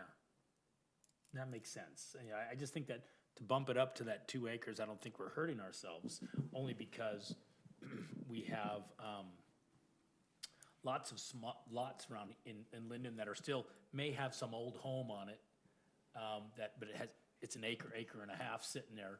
And if somebody next to it wants to buy it, they could, and I think we're saying that to say that we're trying to prevent tearing down some more affordable housing. Well, any home that has an acre and a half here is not affordable. That's not considered affordable housing. So, so I say I'm fine with 2 acres, the way you have it written. But again, Mike, you don't see this as, I mean, I'm not gonna come in here, and I don't think Rob would either, if things got crazy and we decided to plow up our 5 acres of extra property and row crop, but I ain't gonna come in here and ask permission to start farming instead of pastures. Go back to row crop, and I'm not gonna come in here and ask permission, are you, Rob? No, yeah, I am. I'm not. I guess that leads to my question. What part of our ordinance prevents them from doing what they want to do so that we need to create this zone? I guess, or this, it's not a zone, it's a conditional I guess use. that's my question. So why couldn't they have done this without coming here? You are operating a business, so you're not just plowing up your property to make corn, to go sell it at at the farmer's market here down at the park. Yeah. You are inviting the public to your property to operate a commercial use. Even if you're only 20% of the time, you're still bringing the public to the property. So that answers my question, because So I was gonna that's say. That's the trigger, is the commercial aspect of it? Yes. Public onto the property. So with that, is there a sales tax component that you're collecting sales tax on when you sell? You get a business license, you have a sales tax. Yeah.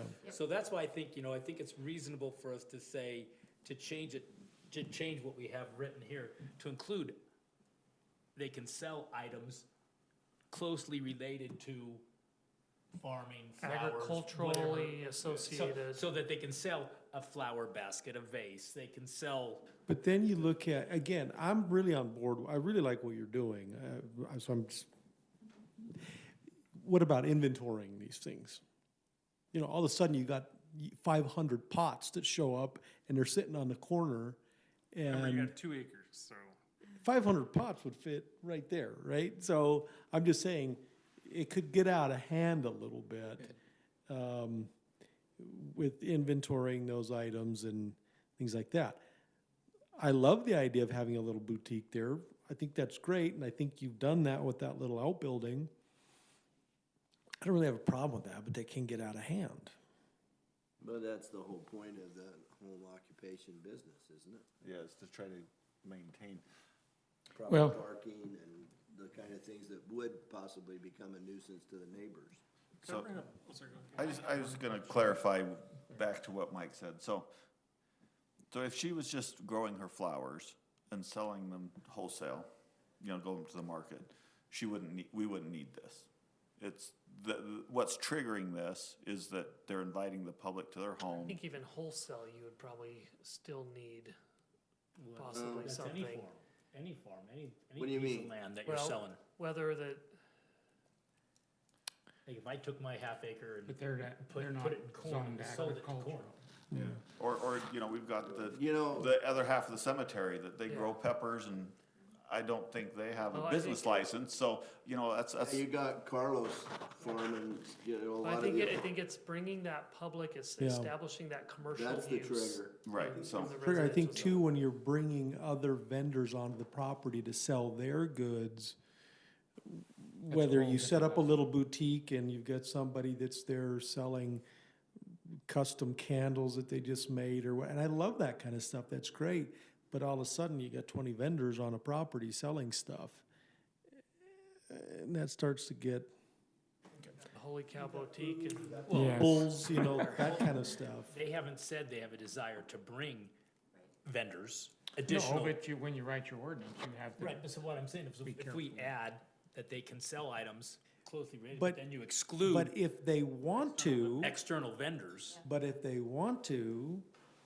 which you've done a little bit of that, if you want to, then it needs to be included in And worse, some language needs to be included in the the ordinance. worst thing as staff, we would like to put in there that you don't bring vendors on site or Right, farmer's you already market have up here, or. that there are no vendors. In order to do that, you'd have to buy the inventory and sell it yourself. You can't have somebody setting up a booth on your property to sell Yeah, and their I- eggs, their, Yeah, and I didn't hear him asking to do that. Yeah, we did a test market last year. I did 2 little boutiques with, Yeah. you know, a few vendors that came and sold pottery and candles, and it was too much, it was a learning experience, so Yeah, it we've was a bit decided too that, much. That's not. But I You think gotta it's, pick and but I choose. also think it's cool because there are people that don't have 2 acres that, yeah. and they don't want to go through the expense that you've gone through, that may have a little specialty item they'd like to sell, but I guess they could sell it at Walker or Wadley or something like that. I don't I guess that is Or the part. Holy Cow Or, Boutique. or the Holy Cow Boutique, Cow, or yeah. the We farmer's just- market I we figured have Holy Cow would every be once in good. a while in Yeah. summer. But, I think that's an important part of this too, is to realize, like, I think folks that look at an ordinance like this and what's possible are not in this to necessarily turn a profit. Right, like, I mean, I look at this and it's like, this isn't a money-making endeavor for us. I think you're not, but I You still haven't- I don't think everybody would have that same Yeah. It desire. would take an awful great farmer on less than 2 acres or less to turn a profit, I think, in this type of endeavor. It's, And I think that's one of the things we're trying to encapsulate, because I think, you know, our, commercial farm zone we found kind of got a little bit stretched there where it became a way to get a commercial business, right, versus a farm. yeah. You know, and so we have to watch that we don't create an ordinance that someone else can go down the road and say, oh, well, let's stretch this, and it meets the requirement. I think that's why we're being so careful with this. So if in maybe an effort to kind of bring this to a head, there's a couple changes, I guess, that I would recommend for consideration. One is just 1H, if we're back on the ordinance there, that maybe we consider removing the limitation that only 1 single-family dwelling can be demolished for a market farm. I don't know that matters. I do like keeping in 2A, the size at 2 acres for the farm, not including the house, but just for the farm area. I think, not just considering ours, I mean, we're on 3/4 of an acre, but I'd just love to see more open space in Lindon. I think it would be great. And as people look at kind of how to recapture some of these older buildings, I mean, for us, it was a house that's 80 years old that when the Manleys next door passed away, we kind of had an inspector come out and say, hey, could we refurbish this house and kind of spruce it up and rent it out? And they did a full investigation. He's like, look, it's going to cost you well over 6 figures to get this up to code for electric and plumbing and sewer and asbestos removal. And so people are going to go through that debate of like, well, what do we want to do? And I'd love to see more people be like, you know what, let's just return a little bit of this to original farmland. So I think that's a discussion we need to have. I had written this, that the home and the market farm couldn't be more than 2 acres combined. And I think that's where I'm at. I'm not gonna say a 3/4 lot and then another 2 acres of farm. Yeah. Stuck right, cut out in the middle of a residential area. But if you had somebody that was on an acre lot for primary residence, and they didn't want the market farm encroaching on that, would that mean their market farm be limited in size to 1 acre? But let me play devil's advocate one more time. Okay. But why would we care if they had 3 acres? And they weren't asking to do any more, they're just gonna have a little bit more product to grow or whatever that they could take to the fruit stands and sell off-site. If you limit the number of employees, you're kind of limiting the size too. at what point does it become a nursery, for example? They're growing, Well, it doesn't really become a nursery unless they wanna make it a nursery and put greenhouses in and. no, but they're growing starts and they're growing trees, they're growing, I don't know. At some point, I Well- think it gets too big and it becomes a problem for the neighbors. I think that's where you have like hopefully limitations built in around parking, employees, that if you want something really intensive like that, I think people would find those guardrails that would prevent them from doing a larger commercial operation. But we cry and we whine about what happened to the agriculture. I mean, I grew up on a 35-acre fruit farm, 5 acres of row crop, 30 of trees. I was the only boy, the rest sisters. The only time we brought people into work was to pick and to prune. Mm-hmm. That's 35 acres. I mean, it just, Yeah. to me, it's not overwhelming to think about what these guys are talking about doing. Well, maybe one of the other guardrails you could So put do on. we really want to we want to be a teeny little bit of country, but not too much country? Is that what we're? Well, these, Is that right? these farms are gonna be embedded in neighborhoods, generally. Yeah, that's because there's so much. Residential zone. Yeah, Yeah, 'cause and there's so much so I don't have a development. problem with limiting it to 2 acres. I think that people say we want a little bit of a country, and I But they love really that, 'cause don't. 'cause They I don't, grew up on really. a farm too, and, Well, most people's but- idea of a farmer is Californians that come in and think a half acre's a farm. exactly. And they're, it's I not grew up the- on thousands of acres of wheat. friends I have an orchard. But people say that, apple trees. say they want a little bit of country until, the animals are loud, the manure stinks, the, Well, properties none start of- to look like none of the over here farmers on in 400 town- North. None of the farmers in town were advocates of large animals on half-acre lots, just so you know, Gary. That wasn't the farmer's idea.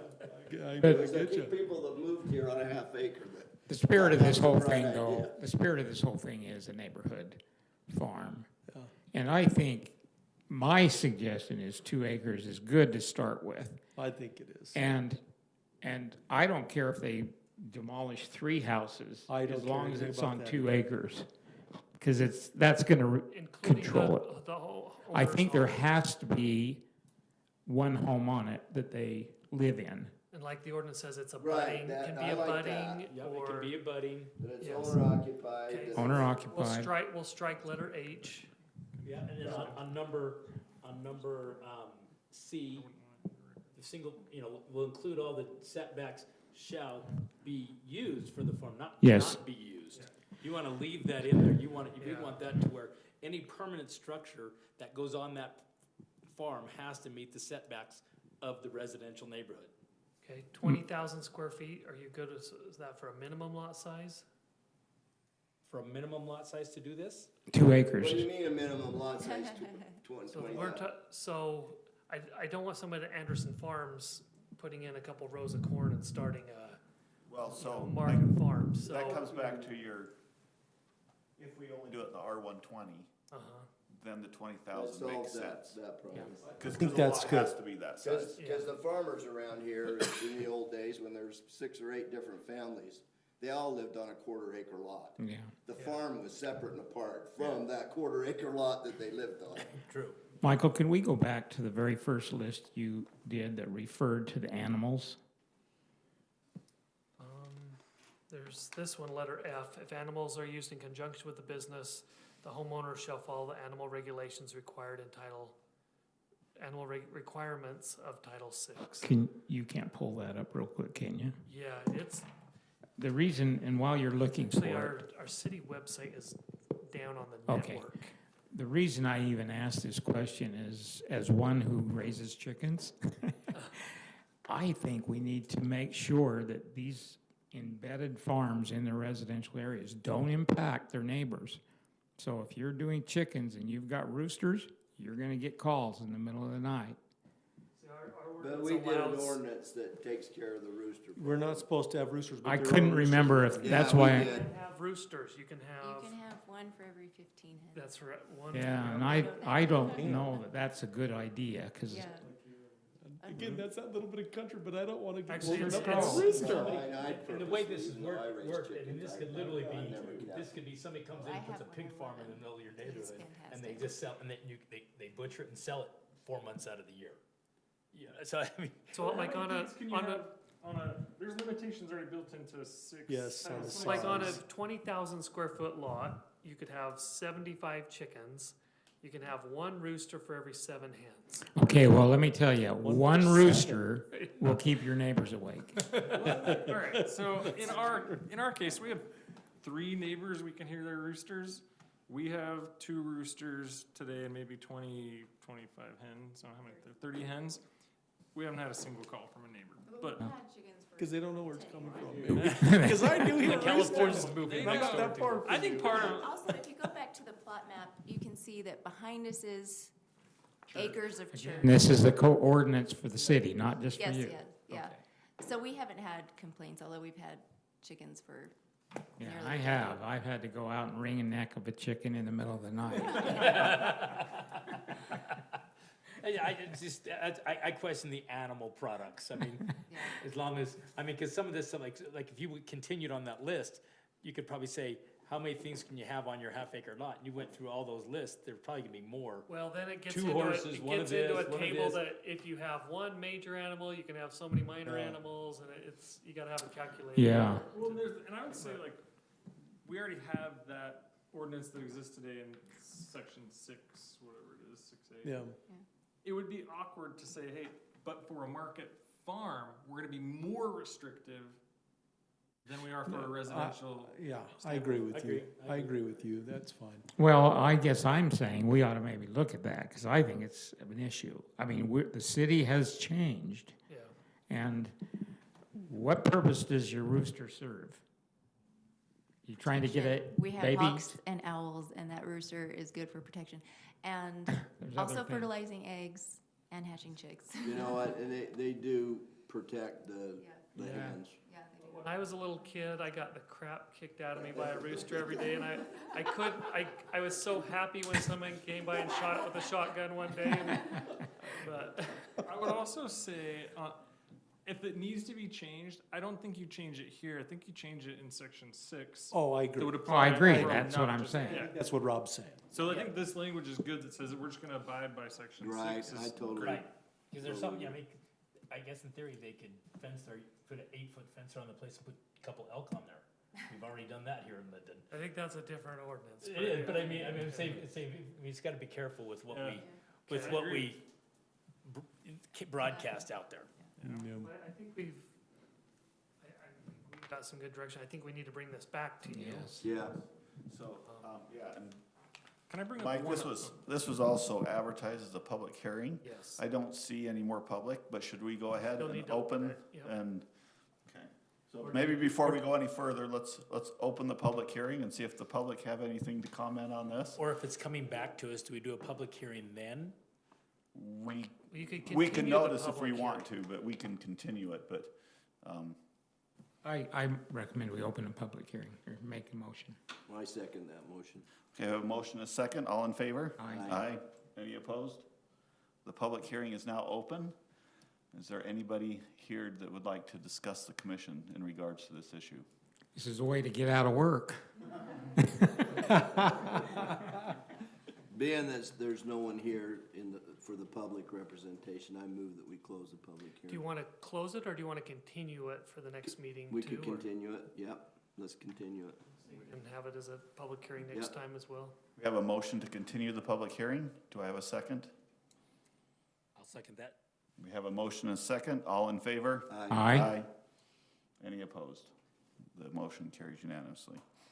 So then, if we're continuing the public hearing, I'm assuming that we probably need to give some direction to staff on what we want our next version to be, so that we can, Are we Reiterate continuing this. this, or are we just moving it as a recommendation?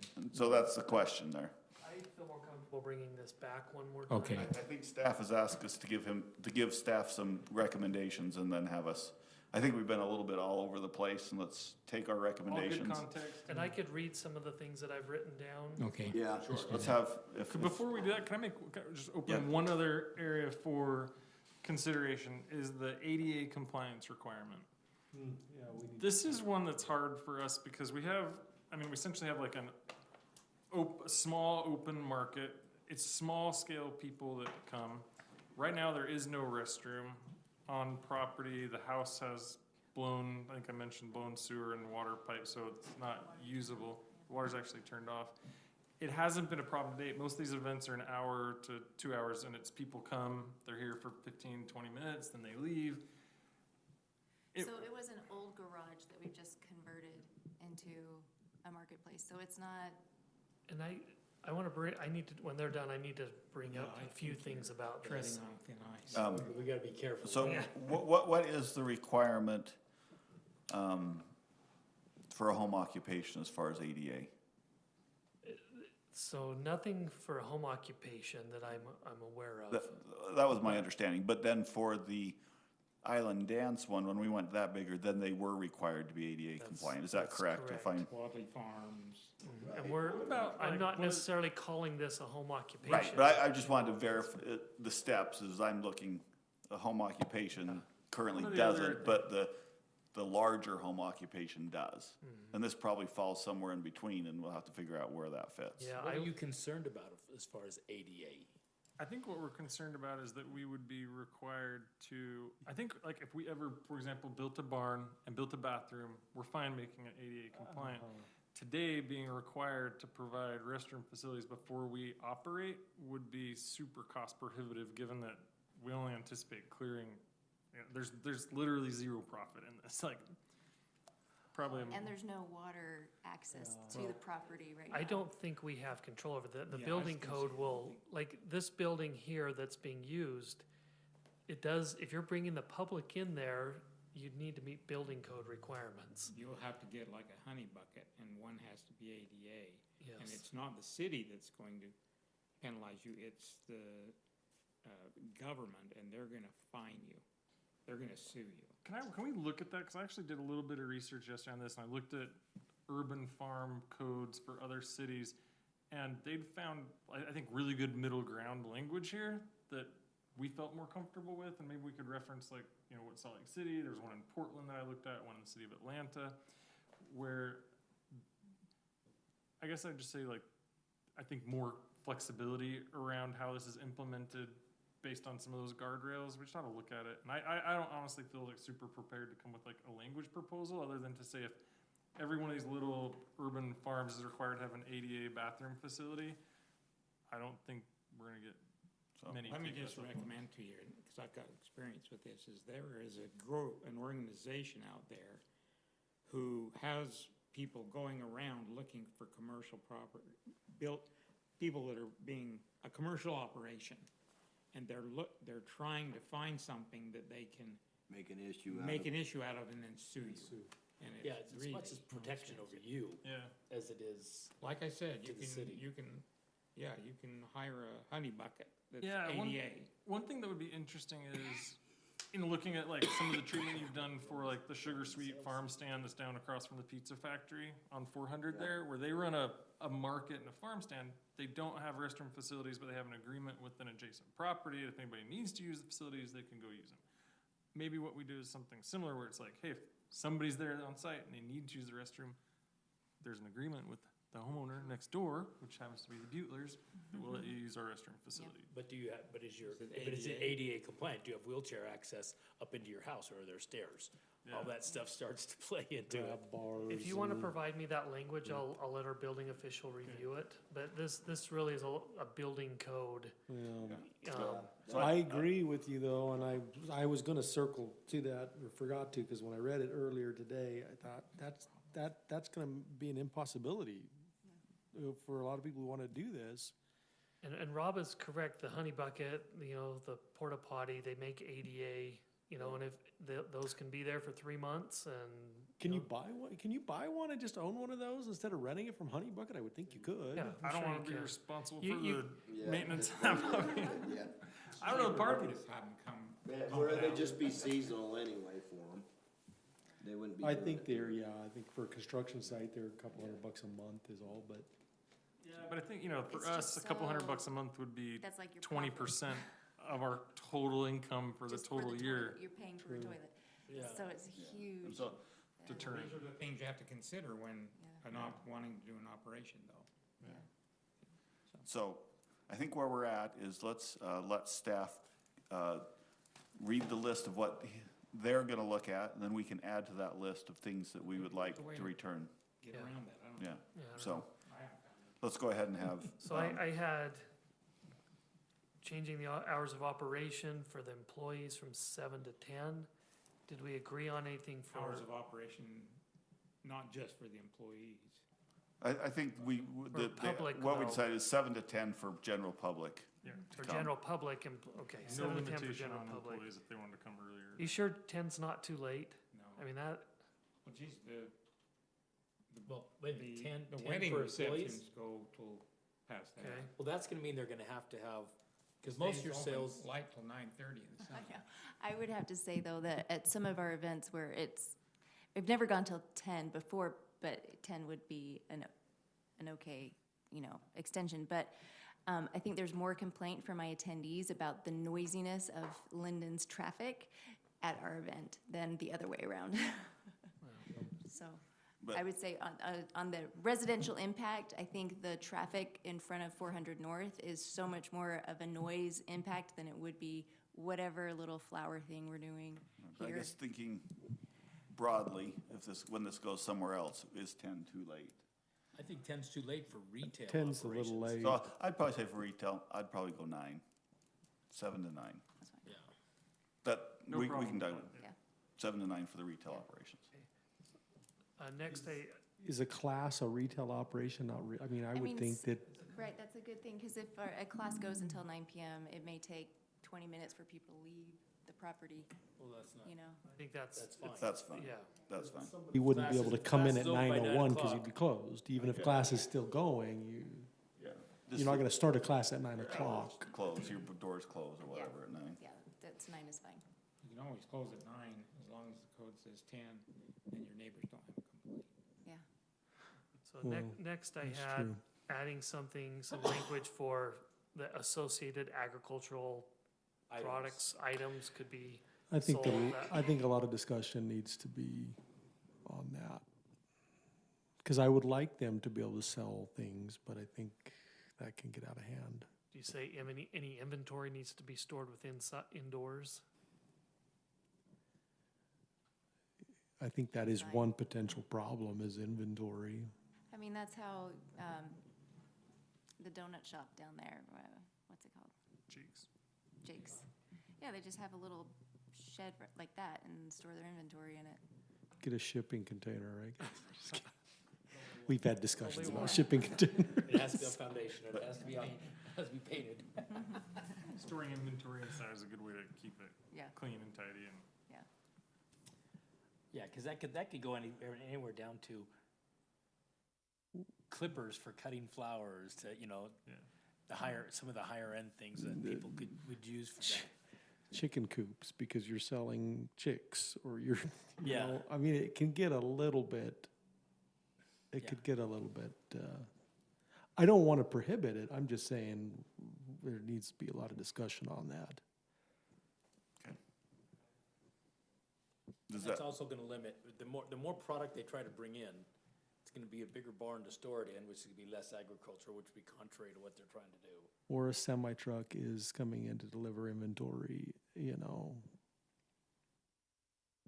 it just, I know that's not your intention, But once again, yeah, writing it forward. but Is that, do you have what you need on that item to understand? Yeah, What next I Commissioner had Shivers would like? And- keeping the acreage at 2 acres, but that's combined with the home. And I say that's in order to make it, if somebody asks, that's in order to make it more profitable. They need enough space to Okay. try to make it profitable. I had striking letter H here, that not more than one single-family dwelling may be demolished. I had keeping this similar setbacks, or same setbacks as the R120 zone for structures, Permanent structures. permanent But you structures, still have that movable Yeah. structure. permanent. I think that was all I had. Maybe also just. Employees, yeah. Employees, and then your table, probably update your table to be Yep. just R120. What was it, what did we decide on? Maybe we should Employees. just I look didn't- and maybe bring some recommendations back of if we went to 2 to 3, what that would look like, or, I don't- other places that limit it. I don't think you can limit independent contractors. I mean, like he's Yeah, I think saying, they're not an if it's employee. harvest time or planting time, that's not an employee. You're not requiring them to be there at the same place. They have their own tools. They don't have to show up at the same time. I mean, Yeah. you can Independent have contractors are contract labor definitely as much different, as you but- want, as far as I'm concerned. But maybe just do some research and see if it makes sense to Okay. go. I don't think we should go more than probably 3, but where between 1 and 3 is a good spot is probably, that's where I feel the discussion needs to be. Yeah, because I know Wadley Farms does a great job of employing all the neighbor kids in the I think board and that's all that. wonderful. And they bring them in and he teaches them to weld, he teaches them to do all kinds of stuff. They may only be there for, 1 day a week. And I don't want to limit them from saying, oh, this boy can come in 1 day a week, but now we can't have any more. I I mean, think we got that it's- language covered in the or full-time equivalents, where like you could technically have like 4 people that are working 10 hours a week on it. It'd be like one, so. Yeah, so usually it's just finding out a how many cumulative full-time hour. equivalents are we comfortable with? Right. What about parking? We don't want any on-street parking, right? This does allow on-street parking in front of the property only, in front of what property? The owner's property. the owner's property. So both the residents On and, both sides of the street? No. Directly in front of our property. Let me, let's see. now that How becomes, do you regulate yeah, that? that becomes difficult to regulate. How do you regulate that? I mean, if You're not going to, but again, it's just Good to have it in here, It's cause it making limits how it's people making think another- about. It's Yeah. like another unenforceable law. If it is in there and it becomes a problem, there's a then you could say, complaint, look, you could, here's pictures they could of lose their people. conditional use permit. Yep. I mean, it is, Yeah. they have to find a way to mitigate Yeah, it. you can't put a law unless there's a hammer to enforce, in my opinion. I think it's a good protection to have in there generally. So that if neighbors did complain for any of these. Yeah, Right. I need, You would, by the nature of your property size, have a Plenty. few places for people to park Yeah, totally. on the facility Yeah, there. just maintaining, I like the way that Michael's worded it, cause it lets us maintain kind of the, what do we say, like materials such as compact gravel.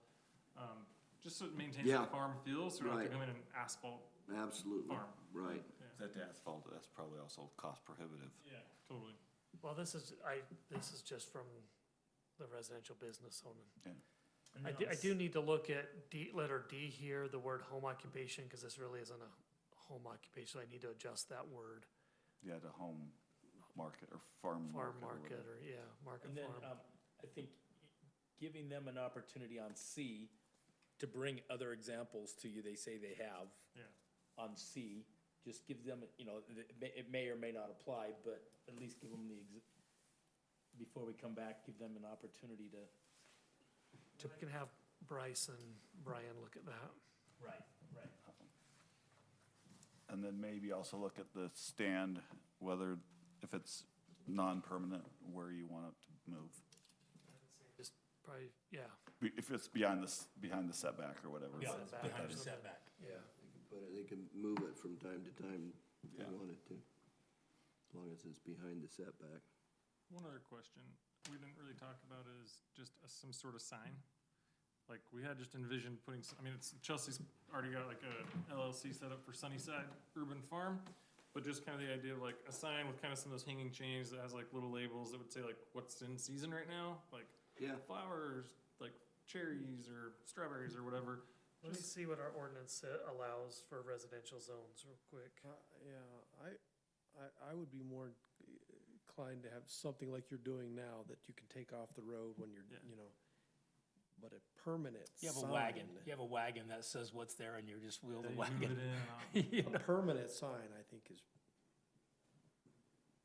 I don't know if we have an ordinance that will allow you to do a permanent sign on yeah, I don't think you can, but I also don't think it should be. I think, A little teeny one, yeah. Yeah, just something little teeny that sets it, Monument sign. people know they've arrived. that So is we- a different zone. At least for a home occupation, I know that we're saying this isn't a home occupation, but home occupations in a residential zone says not more than one sign is permitted for home occupations. Signs shall not be larger than 2.5 square feet.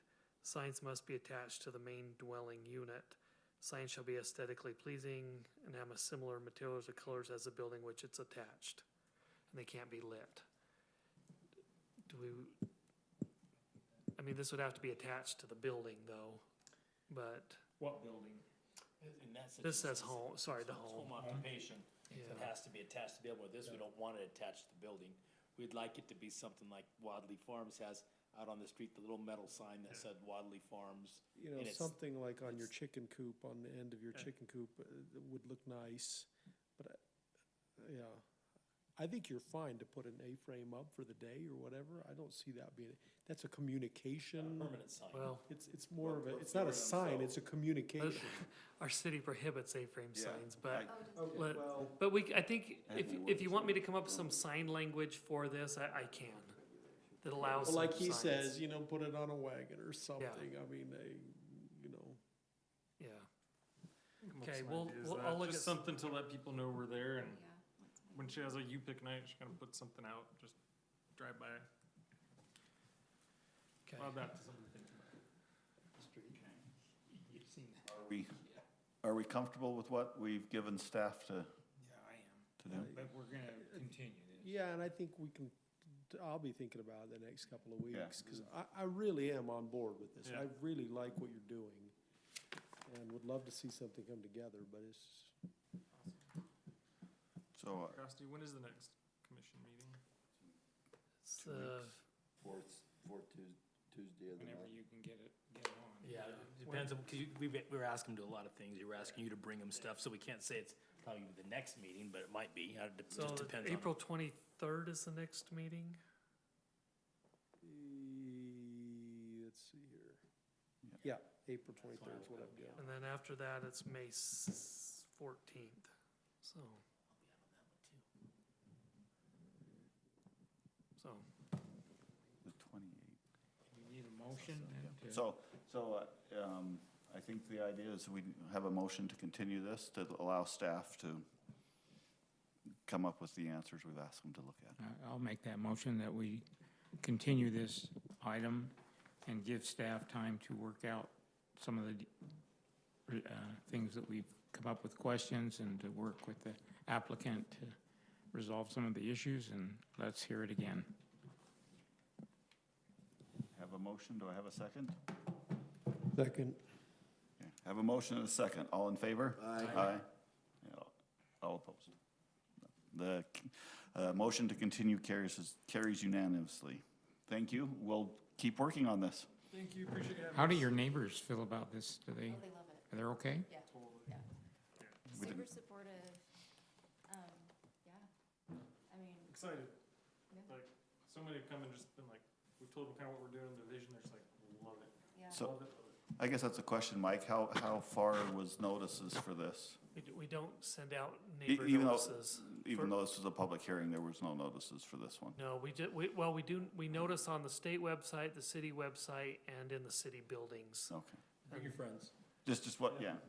I mean, if you want some public opinion in the positive, that's usually all we hear is the negative. Well, I think you can go to if you go to Google Maps and click on Sunnyside, there's 100 positive remarks there. so. Awesome. Okay, well, thank you so much for coming in. Thanks again for your time, appreciate it. Okay, we're on to item 9 of the agenda, which is Planning Director's Report. Thank you for tonight. That was a lot of items and a lot of big things to come before you, so thank you for being here with those items. We did discuss with the council Monday night about our discussion of looking at some smaller lots in the R120 zone, and they were not favorable of looking at an ordinance for that right now. And so that was kind of the feedback we got from them.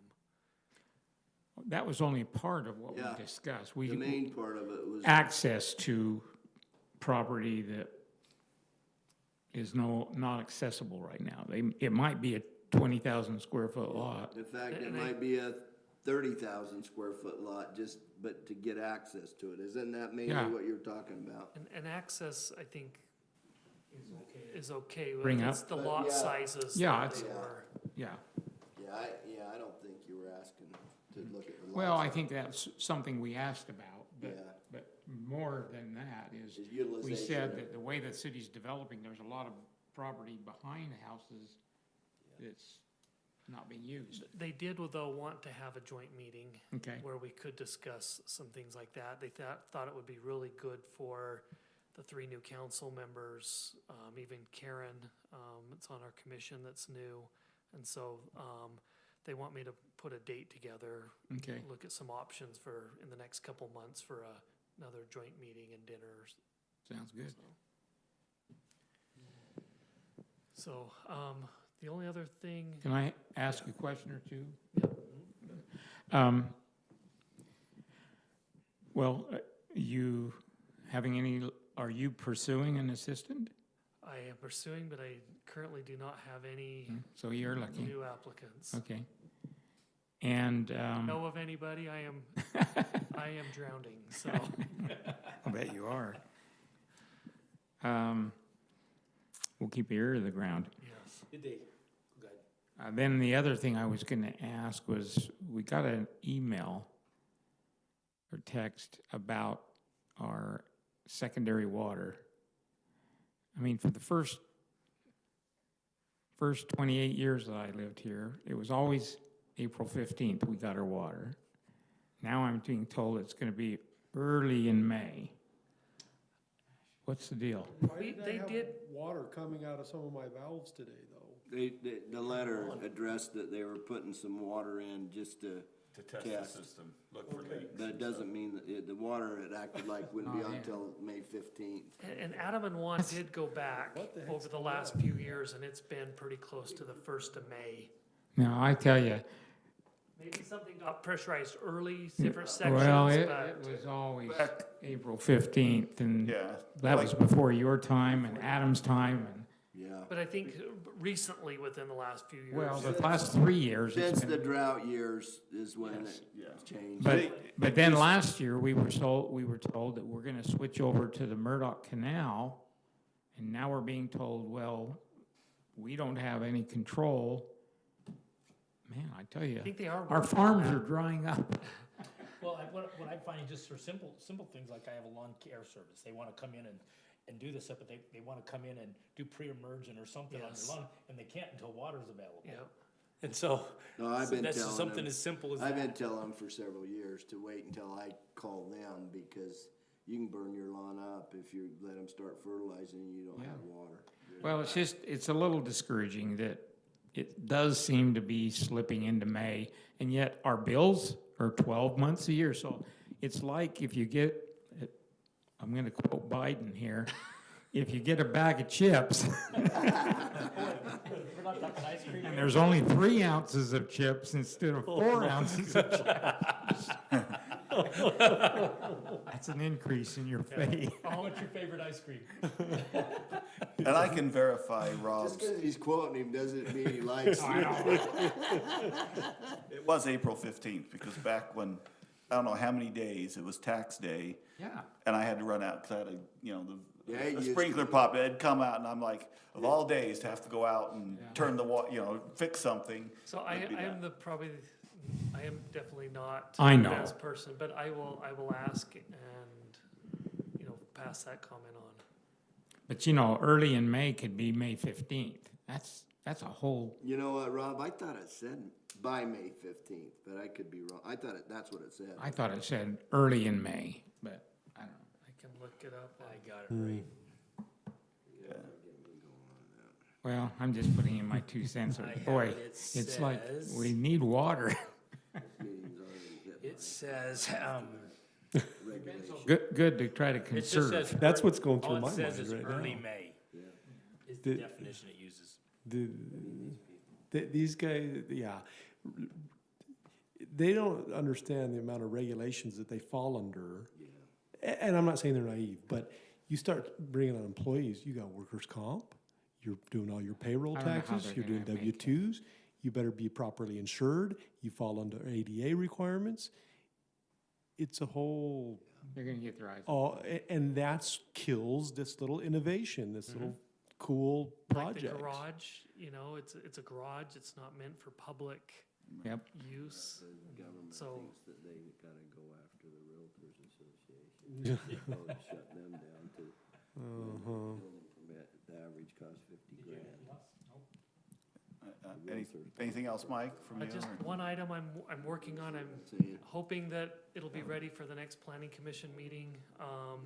If not, I don't know if I'll have any items for that meeting, but I'm hoping to, remember the Utah air guns? That, Yeah. so they're ready to, they submitted plans late last week, and so, I'm hoping to bring that to you guys next week, or next planning commission meeting if it's ready.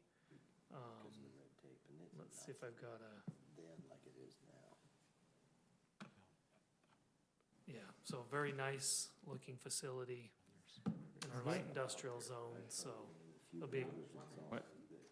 yeah. Speed traction 700 north. I know we're putting in the traffic signal. They're out there. Yeah, there's a meeting next Tuesday about the traffic signal with UDOT, another one. And then I know the south side's still under contract with a group called Castlewood Development. The north side, Jason Brown, he's a Lindon resident, he has some property under contract over there. But nothing yet.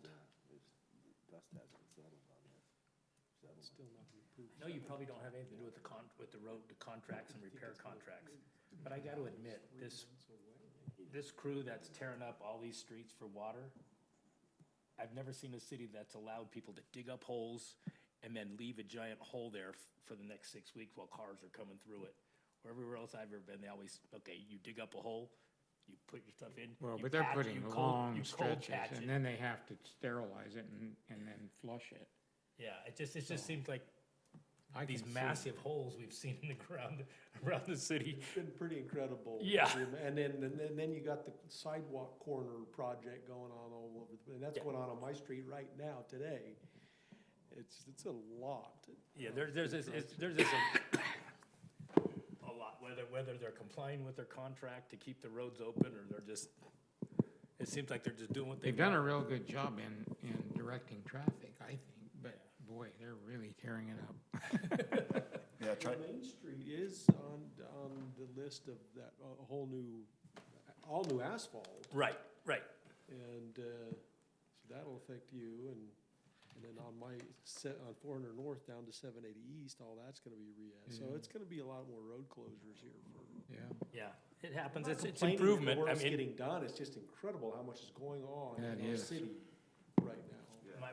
my concern is just the lack of they don't fill their trenches, they half fill them and then leave Oh, I it. know, I put my tire in one just on the entrance of my street the other night, cause I couldn't see it, and there's a really bad hole right there. Yeah, City website, again, is not working, at least on our network. But if you go to the homepage, there's a big box that says road construction updates. It gives you all the timelines when they're planning on doing the next phases, and so, yeah, okay, yeah. just an observation. is there anything else from the council that needs to be addressed? I think so. I call for a motion to adjourn. Have all of you gotten your puzzle? Yes. Yes. Great. In fact, Oh, no, so what Took do my what do you wife gotta like do? 20 minutes. Oh, pick it up. Yeah, up at the community center. I haven't got mine either, but. it took you how long? My wife put it together in like 20 minutes. No Oh, way, come on. no We only way. got the 500-piece one. Apparently, you could have gotten a 1,000-piece one. It's a cool puzzle, I put it together, I've unfortunately, after recovering from surgery, I've never put a puzzle together in my life, but I put a puzzle together because I can't do anything else. Sounds torturous. So, Commissioner Johnson made a